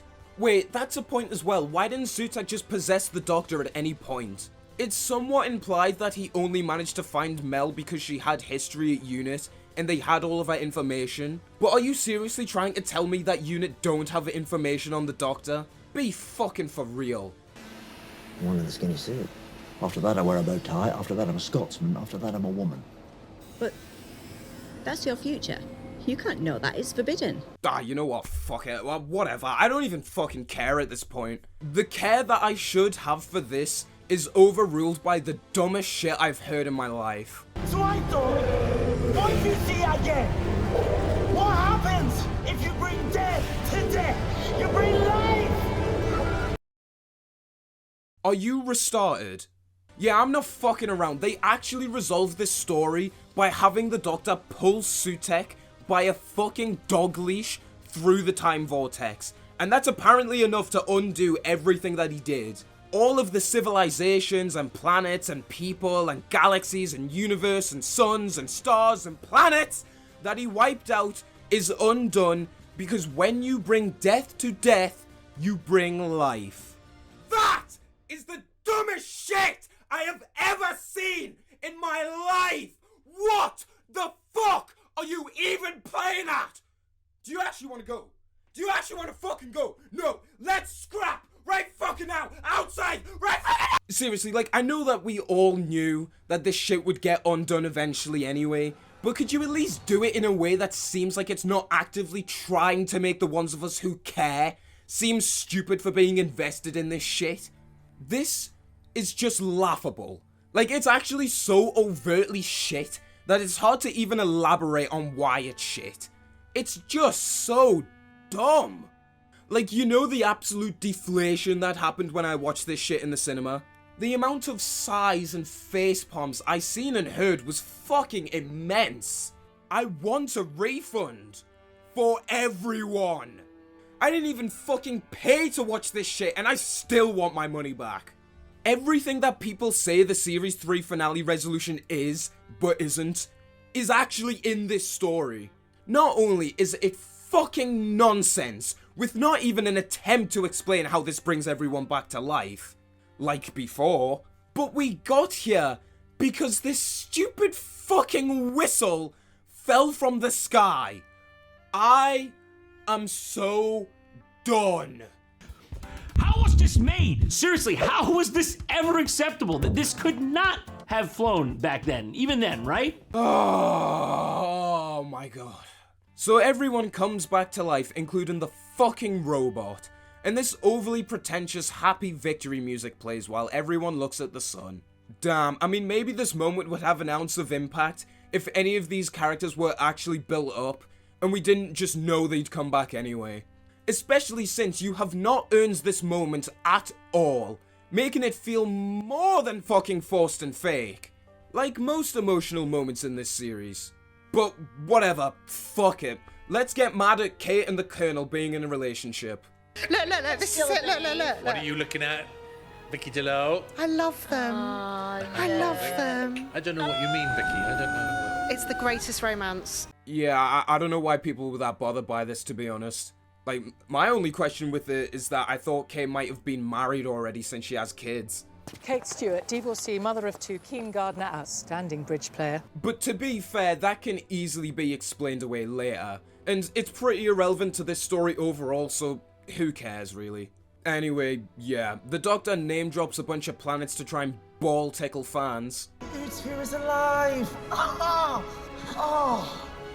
Welcome back, the ooze. Shut up! And then we get another supposed edgy turn for the Doctor. And now, I must become a monster. Damn. I mean, maybe this would have an ounce of impact if you hadn't already condemned a bunch of bird people to slowly starve to death in the last episode. Or if you hadn't powered a ship to fart into a planet, killing everyone on board, or hadn't impaled the Goblin King with a church tower in your first story, then maybe killing the God of Death would have some impact. But because you've already killed so many people pretty cold-heartedly, I don't know why this actually bothers you. You caked up psychopathic doofus. Also, I like how Ruby just stands there blankly as he says this. The Doctor Who companion of all time. Come on, I'm pretty sure even Series 7 Clara would say something to that. Because if you're dead, then I must represent life. Surely that's what I am. Life. Do you get it? Because themes. I love how people try to use the argument that a lot of the storytelling in like this series and the 60th is like just subtle little details that people aren't picking up on, when really it's just holes in the writing, even though literally every single theme in every single one of these episodes has been very overtly just fucking spelled out by the characters. We are binary. She's not, because the Doctor's male and female. And neither. And more. Blame them! Because it all changed 2 days ago. Everyone started thinking they're right. What do I care? I mean, seriously. Why should I care about you?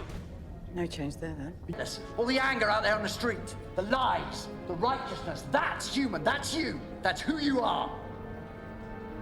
Using your intelligence to be stupid. So that they win. I made every opinion supreme. That's the game of the 21st century. They shout, and they type, and they cancel. I'm adopted. Yeah. Yeah, I only found out recently. Hang on. So the planet down below will refuse to stop the babies being born, but once they're born, they don't look after them. It's a very strange planet. I think without music, the human race goes sour. Without any way of expressing a broken heart, they go to war without even knowing why. The what? Valangar battle products are fitted with AI. The algorithm maintains a fighting force at just above the acceptable number of casualties. Keeps you fighting, keeps you dying, keeps you buying. Medical services optimize the casualty rate for continued conflict. Did you do it? Are you out? I don't know how to walk. What do you mean? I don't know how to walk without the arrows. You don't know how to walk? Without the arrows. You don't know how to walk without the arrows. Also, I'm just saying, remember when Russell did this exact same thing 16 years ago in a much better way? How many more?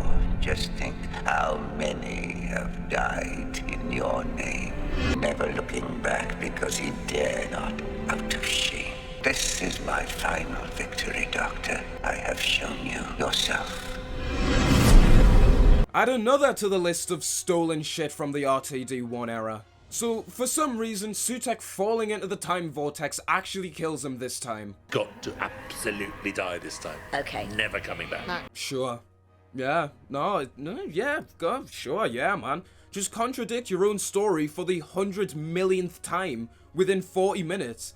Nah, don't worry about it, man. It's fine. It's calm. Honestly, it's chill. It's like there's nothing wrong with doing that. You can go for it. It's chill, man. It's good. It's fine. It's so good. It's fucking fine! Because what even is internal logic anymore? Why should anything make sense when you can just do random bullshit every 30 seconds? It makes watching Doctor Who feel so satisfying. Holy shit! Why the fuck did we spend so much time building up this ancient, all-powerful creature who's been waiting for so long and strikes fear into both the previous god villains, only for him to be defeated in such a fucking mentally deficient way? The god of all games, defeated by Catch. The god of all music, defeated by a piano note. The god of all of death, defeated by a fucking dog leash. What even? 3 omnipotent god villains, built up for 40 minutes each time, 3 generational performances, thrice now defeated in the lamest way possible. And this time, it doesn't even make any fucking sense, man. There's only one player I didn't dare face. The one who waits. I saw it, hiding, and I ran. And power like him? Like who? The oldest one? On the night of her birth. He can't have been there. The one who waits is almost here! Fuck this scene, fuck this villain, and fuck everything about this fucking episode!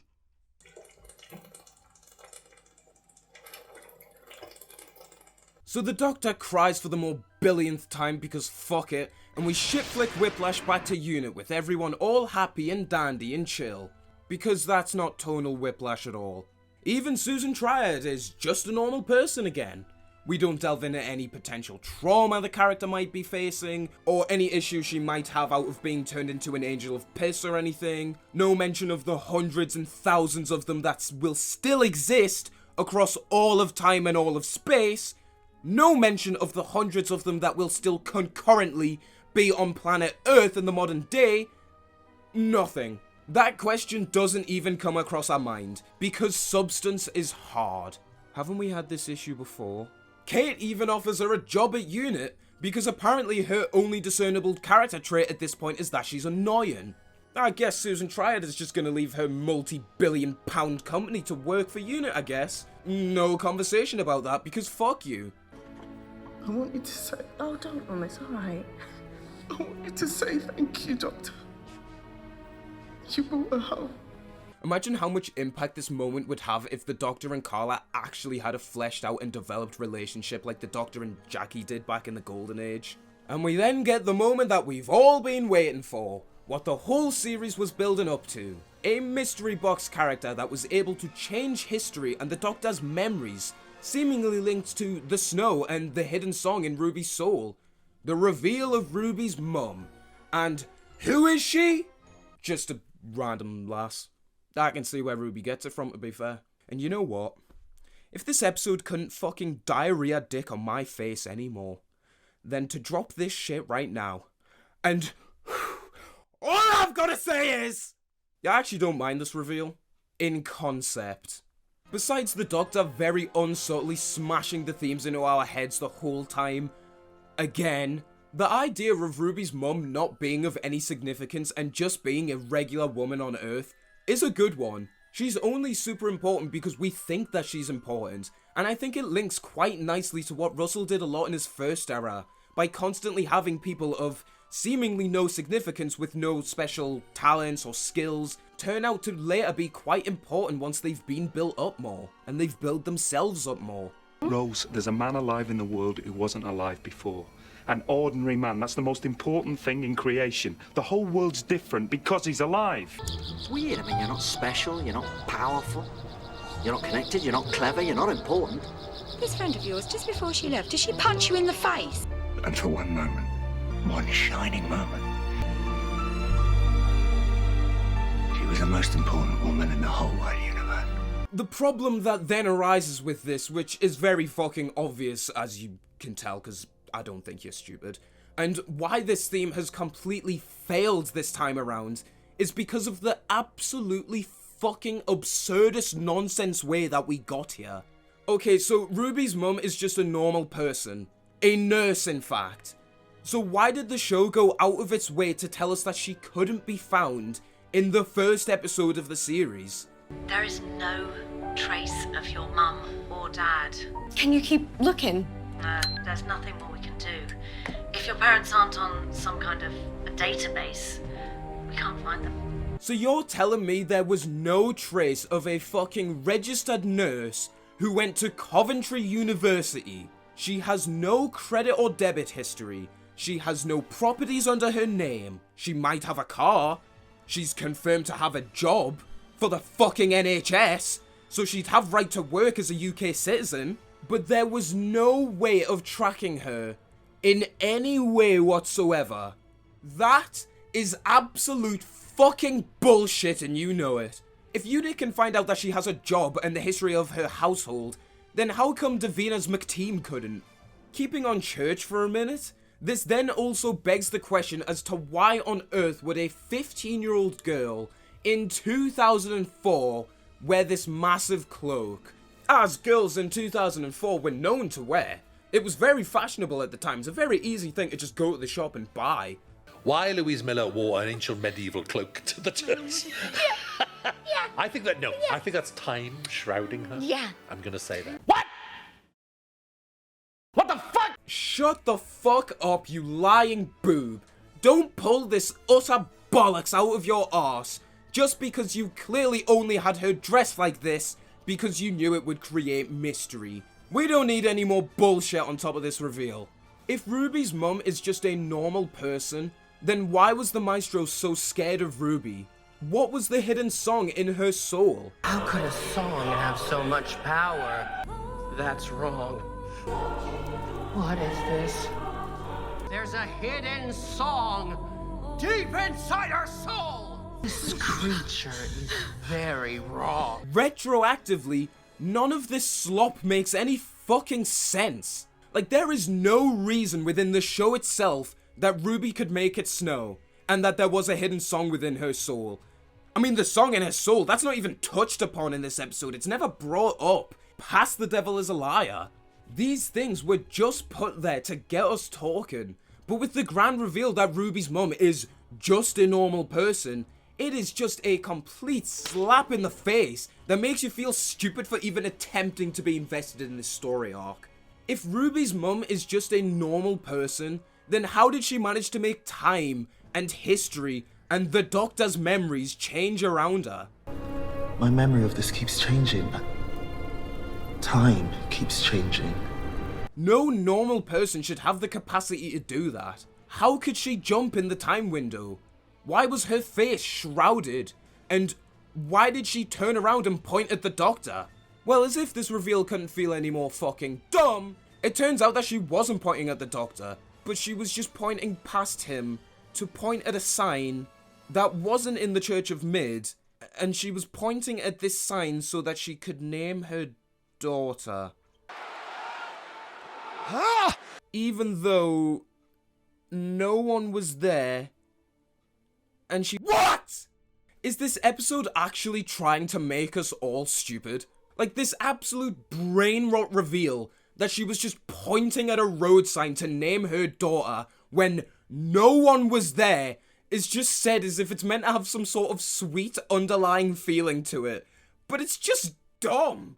Like, was she thinking, ah yes, I, a 15-year-old girl in 2004, dressed like the Trickster for some reason, now decide when walking away in the freezing cold snow to turn around and ominously point at a sign while there is no one around me so that I can name my daughter.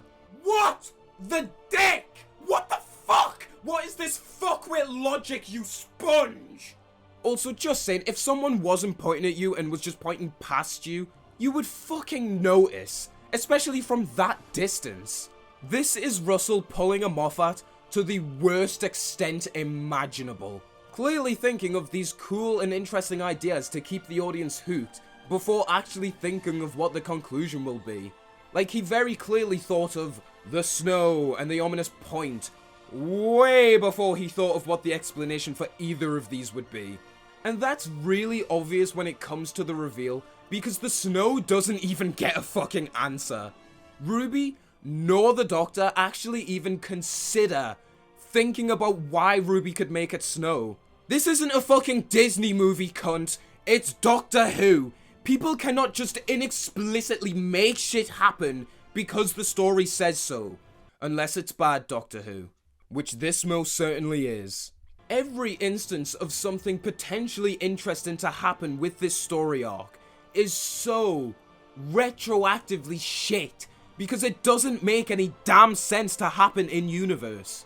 Russell clearly wrote it this way to keep us hooked at the time, but upon retrospect, do you think anyone will think anything of any mystery in this series when they're all concluded in such a nonsense way and don't even matter within the grand scheme of any story? Do you really think this is subtle, well-done storytelling like the rise of the Master that was built up in the background since the Christmas invasion, only to get a payoff after a full series? A plot point so good and so well structured and actually subtle that it still gets talked about 17 years later? Well, in the case of this bullshit, no it fucking won't, because this isn't clever in any way like that was. It's just pointless, substanceless, style over substance bollock storytelling, and it fucking sucks. The only reason any of us thought that Ruby's mum was important is because you basically lied to us and said that she was important. Even within the universe of the show itself, Ruby doesn't think her mum is of any real significance or like importance to the world or the universe outside of her being a birth mother, until she can randomly make it snow when she's discussed or thought about. We only think she's important because you made it so that all of this inexplicable horseshit happens because of her. But there was no fucking reason to. Also, speaking of Ruby, now feels like the perfect time to bring up a very important point about why her character and this series arc and this series as a whole fails. And it's one that I've been hinting to throughout all of these reviews. And that's, why does she even care about a birth mother? Seriously, not once in this series do we get any sort of hint or inkling or any sort of resemblance of a reason as to why Ruby even wants to seek her out. The most we get is that she just wants to know. But why? She has a cushy life with Carla and the Ice Cream Woman. Her character doesn't grow or change in any way from the Church of Mid till Empire of Piss. that would make her want to know this information even more, and her character doesn't change in any way after knowing who her mum is. Come on, let's be for real, we know Series 15 ain't doing shit with this. Ruby will remain the Doctor Who companion of all time, and we know it's true, and if you don't, you're lying to yourself. And also, just a simple matter of fact here, most adopted kids don't want to know who their biological parents are. They have no interest in who their biological parents are, because they have their real parents who raised them their entire lives. Why would they have any desire to meet people who gave them away? The context as to why they were given away doesn't really matter for this scenario. There is no character-driven reason for Ruby to want to know who her mother is. Her life wouldn't be changed in any way from knowing who she is. And I have proof from a very special guest. Never in my day did I think I would have to be on camera out of character to amplify a point in a fucking Doctor Who review. But hey, this episode is that shit that there's a first time for everything. Please excuse the shit background, the awful groaning Tash. I can't be arsed to shave for this, and plus I literally just got out of bed and he's fucking just forcing us to do this and I can't go to the normal spot. Who the fuck do you think you're speaking to? You think you can speak to me like that? Please. Bitch, please. You stand there, you tell your little story, right? And you shut the fuck up.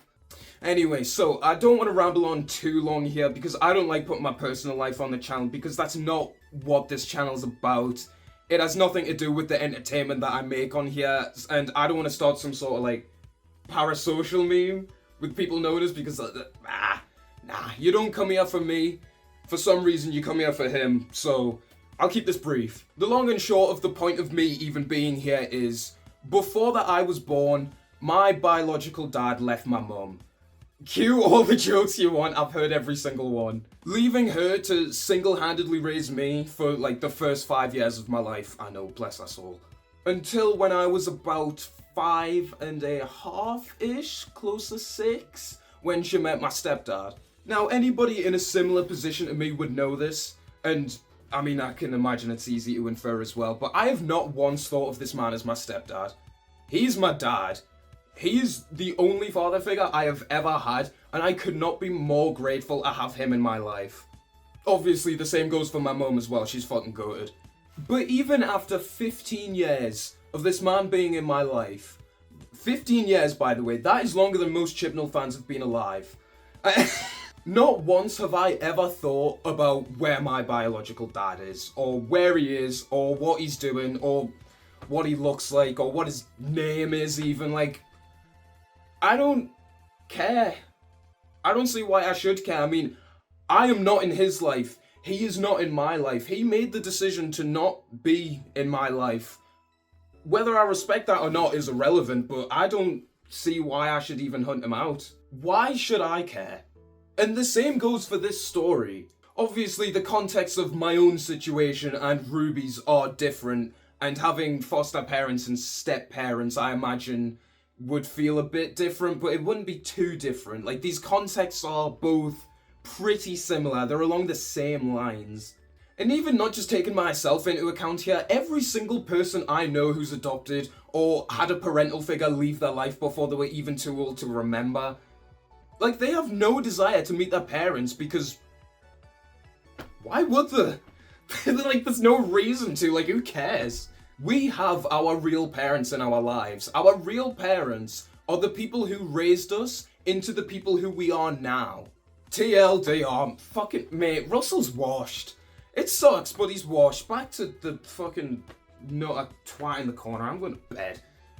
Well, I don't know why he's talking to a tree, but the point he made still stands. This character's entire motivation is built on something that realistically she should not care about anyway, that causes loads of unexplained stupid shit to happen that also falls in on its own failed themes.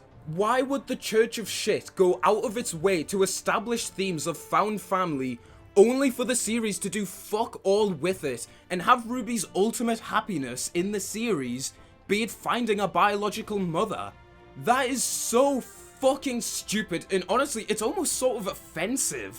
Especially to Carla, as Ruby clearly doesn't think of her as a real mother, which is really fucking ungrateful and low-key makes her come off as very unlikable. Especially in scenes like the one in Boom where she doesn't even consider Carla as her next of kin, despite the fact that she single-handedly raised her for nearly 20 fucking years, you inconsiderate bitch!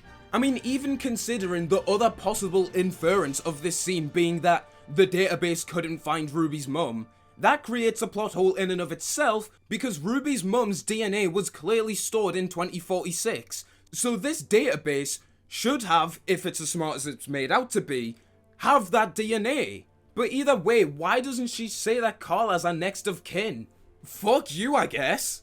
And you know what makes this even worse? The scene where Ruby actually meets a birth mother is fucking brilliant.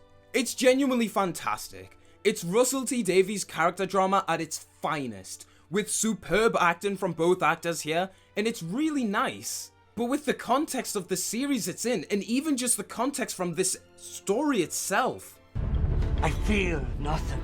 Why should I care? And it really is a shame because even the stuff with the Doctor in the scene is pretty good, with the context removed.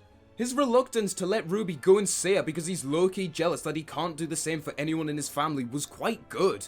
Even if Russell retconned the Doctor not having kids, but bleh. And hey, if the build of the Doctor missing Susan was actually well thought out and actually developed, then this might have been remotely worthwhile in the end. But because it's not, this is just yet another scenario of Shuey and Millie's generational talent being wasted to absolutely no avail. For shame. Russell T Davies. What a joke.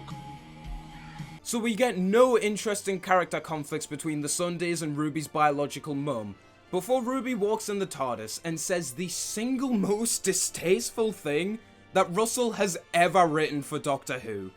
Because it turns out his mum and dad still live at the same address, but she never told him. My real mum. Now, if I'm gonna be as fair as possible, I get what Russell was going for here.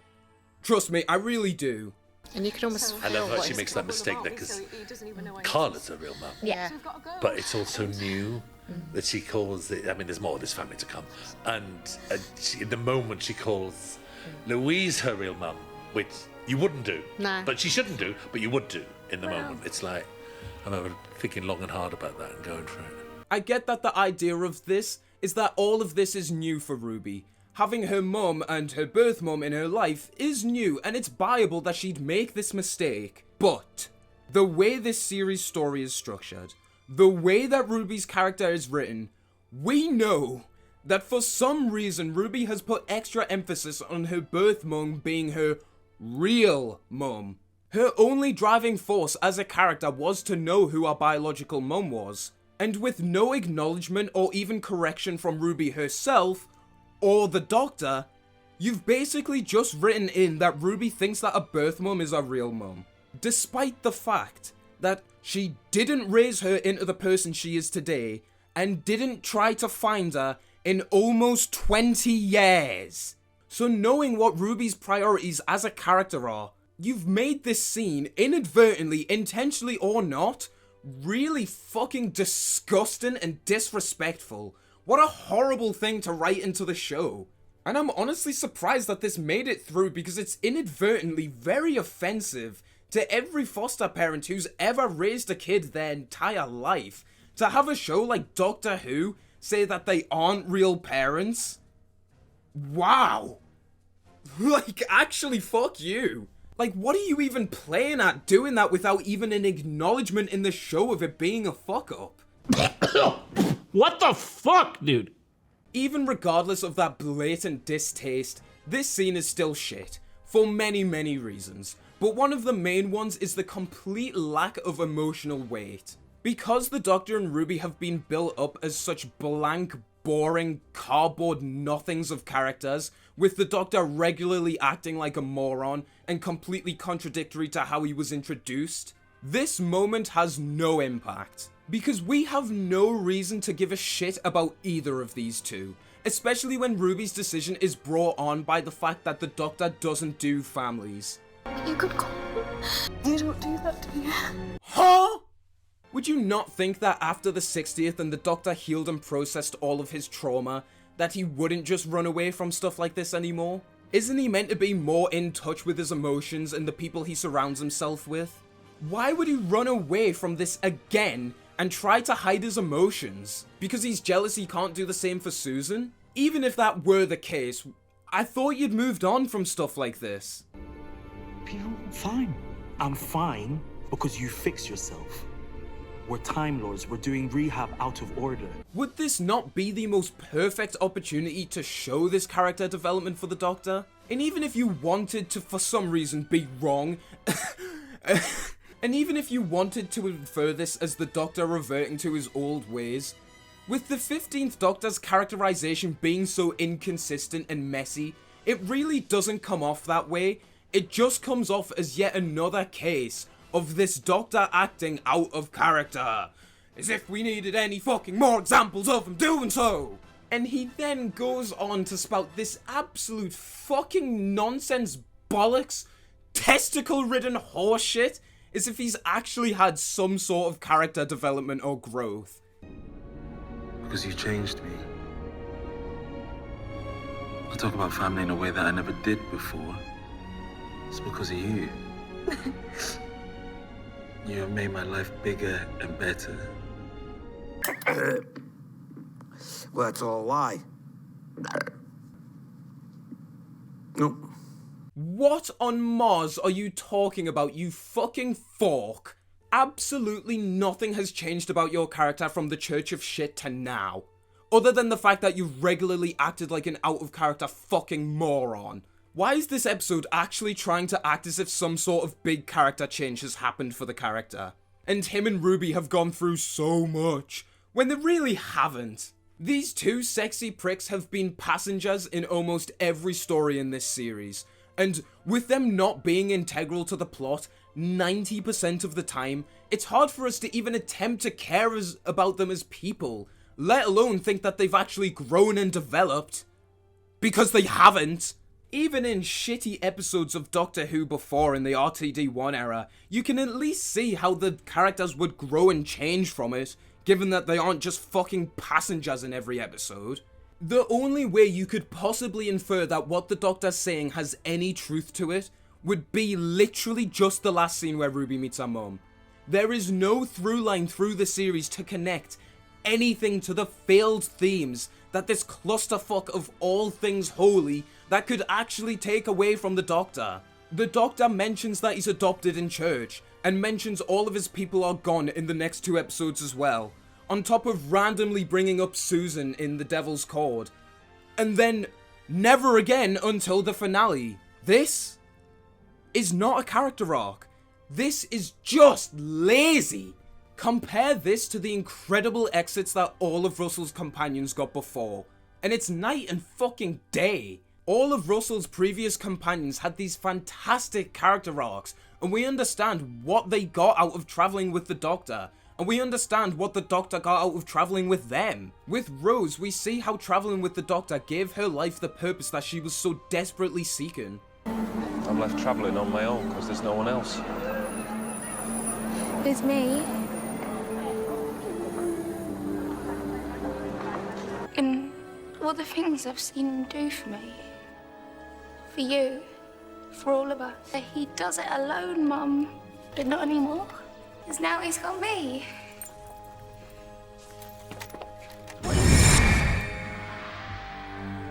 And how she helped the Doctor recover from after the Time War. With Martha, she needed the Doctor so that she could believe in herself more. Martha Jones, you saved the world. Yes, I did. I spent a lot of time with you thinking I was second best, but you know what? I am good. And the Doctor needed Martha because he knows that he always needs someone even if he is in denial of that fact. Otherwise he'll go off on the deep end because he's just too traumatized and broken and would become more prone to making mistakes and fucking up. Allah? Find someone. I don't need anyone. Yes, you do. Because sometimes I think you need someone to stop you. People have travelled with me and I've lost them. Lost them all. Never again. They all died. Do you know who that leaves? Me! It's taken me all these years to realise the laws of time are mine, and they will obey me! I've gone too far. Travelling alone. I thought it was better, but I did some things that went wrong. I need... Oh, my word. But they split off in good terms on the end when they both realised that what they're doing clearly isn't good for either one of them, and is just a bit unhealthy. Honestly, Ruby's exit should have been a lot more like Martha's. Like, I don't know why they're trying to make this scene so sad, especially with it confirmed that she'll be in the next series as well. With Donna, she needed someone to make her feel like she was special, like she mattered, like she was important, and the Doctor brought out the best in her. But if he was so special, what was he doing with me? You thought you were brilliant. Don't be stupid. You are. Just took the Doctor to show you that, simply by being with him. Why? What can I do? Every trace of me or the Tardis, anything we did together, anywhere we went, had to go. All those wonderful things she did. I know. But she was better with you. Don't say that. No, she was. The point being that even after 8 episodes and a shitty Christmas special, we still don't know what these two get out of traveling with each other. There's nothing to their relationship outside of the extreme surface level, leaving this as just such a nothing, wasteful slag bag of a scene. Fuck you. I just want this to be over. Oh, but before it ends, we get another out-of-character moment for 15, where he doesn't say I love you back to Ruby for absolutely no reason. Does this not feel like we're treading on similar ground? Also, why would he not be able to say that he loves her back? Besides the fact that it's bullshit either way because, like, these two just lack character, either way, he should be able to say it back given his characterization. Called Donna Noble. And she was my best friend in the whole wide universe. I absolutely love her. Oh, do I say things like that now? Sounds like a good thing to say. I love the ending for the 14th Doctor, even if it was built up pretty poorly, but it's very obvious from this series that Russell writing this was a mistake.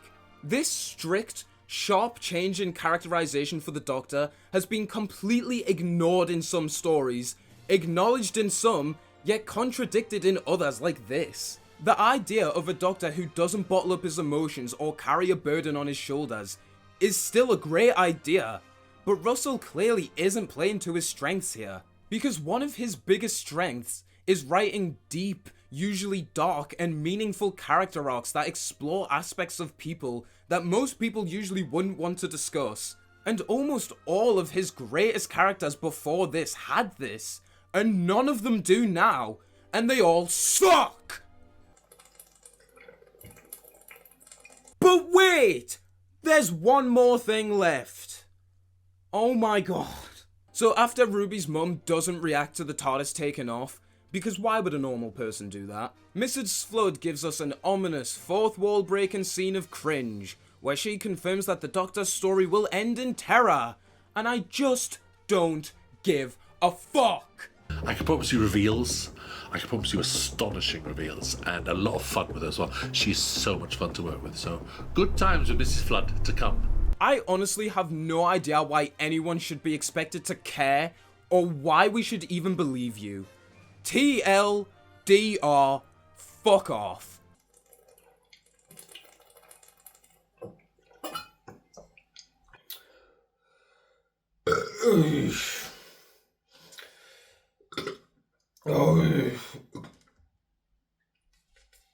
That I would still take over Empire of Death.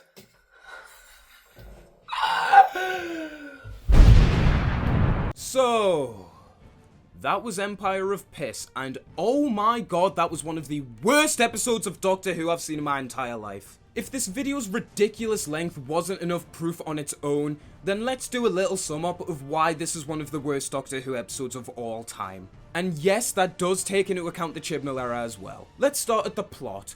Oh my god, what the fucking hell was that shit? The writing in this story is actually embarrassing. There is no structure to anything. The flow is absolutely whack, as you could guess from the shit flick Whiplash meme, having to be brought back from the dead again. There's no narrative cohesion to any of this shit, and it's about as neat as a bowl of spaghetti. Seriously, from start to finish, this episode is a mess. Nothing makes any sense, yet almost nothing even happens in this episode that is near an hour long. Seriously, so Sutekh returns revealing he'd been strapped on the Tardis for almost 50 years worth of stories, which very obviously doesn't make a lick of sense. Creating such a massive plot hole on such a huge portion of the show for no reason other than spectacle. It's actually so embarrassing. And all he wants to do is wipe out all forms of life in the universe, which is a lame motivation anyway, which he fucking fails at because he wanted to know who Ruby's mum is for some fucking ridiculously stupid reason that I'm sure is in Russell's head somewhere, but regardless if it is or not, it's fucking dumb. And because he let these three twats live in his empire of piss, it comes to an end when the Doctor brings death to death, because apparently that brings life. Yeah, maybe if your IQ is room temperature in the fucking Titanic in its current state, then this may make sense, but it is absolutely, unfathomably fucking ridiculous that this flimsy, futile logic is what holds all of this bullshit plot together. And as you can tell, it's fucking pin-headed nonsense. And we got the Doctor being able to save the universe because of a fucking plot device that fell out of the sky onto his lap. And he puts a leash on a dog. It is pathetic. Oh, and all of this was for the reveal that Ruby's mum is an untraceable nurse who left her there when she was 15. This couldn't be more of a slap to the dick if everything in the series hadn't built up to this god-awful reveal and story. It ruins all of the themes that this hogshit was going for and makes Russell look like he wrote this fucking script in crayons. If Russell's intentions and how he writes stories now weren't made very clear, he very obviously thinks of cool things to happen, but not actual explanations for them to happen, which is just a lazy way to tell a story. Did we learn nothing from the Moffat era? For shame. Now with the characters, and oh my god, what an absolute joke they all are. I touched on in my last review how all of these side characters suck and don't really have any character to speak of, and considering the role just Thanos does for most of this episode, they don't get anything to do. So fuck them, they're all dumbasses. Let's talk about our mains. Sutekh has no character to speak of. While obviously being very well brought to life by the VFX artists and performed amazingly by Gabriel Wolf, this villain still fucking sucks. He has absolutely nothing to him besides cool lines and overpowered powers that he fails to use at every opportunity he gets. And it cannot be understated that throughout all the time that Sutekh travelled with the Doctor, the one thing beyond his comprehension was the identity of some random nobody. He's a fucking dumbass. Mel's here for some reason. Again. Ultimately just used as window dressing, and she doesn't do anything of note in the story, besides drive a shitty bike and get possessed. Neither of which actually achieve anything in the narrative. They didn't even bother to put Bonnie Langford's name in the title sequence, even though she's in most of this story. But I wouldn't blame you for even forgetting, since the only worthwhile thing she actually does is nostalgia bait ball tickling when she holds a coat and a jumper. I know that a lot of scenes of Mel were cut in this episode, but why on earth would you prioritize shit like that stupid scene where the Doctor gets a spoon over scenes which could potentially develop and flesh out Mel more as a character? You know, so we could potentially get invested in her as a character? It's a mystery to me. Well, I say that. It's not really a mystery, it's clearly just a fucking stupid decision. But overall with Mel, she's a fucking dumbass. Ruby just remains the Doctor Who companion of all time. She had absolutely no character growth in this story or this entire series, for a matter of fact. She is a blank, boring, nothing of a character and a waste of Millie Gibson's talent. While nowhere near the worst companion ever, she's pretty shit. I formed no attachments to her character over the series, as she was just basically a mystery box who could make it snow and wanted to find her mum. That's it! She's a fucking dumbass. And now onto the Doctor. Oh my god, Russell, what the fuck are you doing writing the Doctor like this? I don't even need to use any of the further reinforcements from the other stories in the series, but the Doctor's characterization this episode, and the series as a whole, has just been fucking wank. He remains as an absolute blubbering buffoon who can't control his emotions, completely contradictory to how he was introduced. He makes ridiculously stupid decisions all of the time, like searching the universe for metal despite the fact that you're fucking wearing some. He sends this random lass out to get killed for no fucking reason and continues to act not like the Doctor, never coming off as an over 2,000-year-old intelligent, authoritative fucking badass, and just being a baby. At this rate, Shooty's about to become the next Capaldi, one of the best actors to ever play the Doctor, ever, with such a brilliant idea behind the characterization, only to be constantly ruined by shitty writing, making the Doctor look like a moron, and just being in a shit era of the show. He's a fucking dumbass. And overall, Empire of Death is fucking awful! And anyone who thinks that Series 14 has almost anything to offer, or is even remotely good in any ways besides the very, very select few that I've highlighted, send them this timecode to this video. You are wrong. And with that is more than enough from me today. If you somehow managed to make it through this whole video, I honestly really appreciate it, as it has taken me way longer than I thought it would to make this, because this shit fucking sucks for so many reasons that needed way more elaborating than I was expecting. Remember when, like, the average review length was 20 minutes? And the shortest one I've done this series is like 32. Man.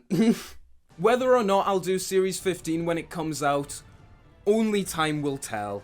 In the meantime, check out some of my other reviews on Doctor Who, and check out my other channels and my Patreon, where you get access to videos weeks and maybe even months before other people do. And while it looks pretty barren at the minute, if I get enough supporters, I'll start doing exclusive content on there as well. Also, I'm just saying, you could have seen this entire video months before it released, and you know, there's nothing wrong with being exclusive.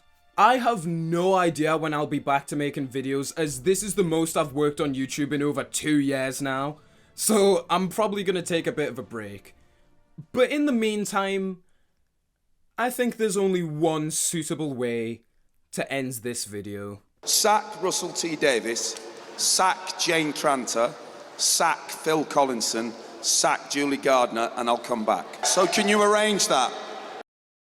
What happens if you bring death to death? You bring life! No. You don't want to be like this. This is disgusting. This is awful in every way. If I could kill it, I would. But I legally can't. Actually showing us what the Agents of Death do, and seeing them try to hunt down our protagonists, bruv. What the fuck? But it is absolutely unfathomably... What the fuck was that?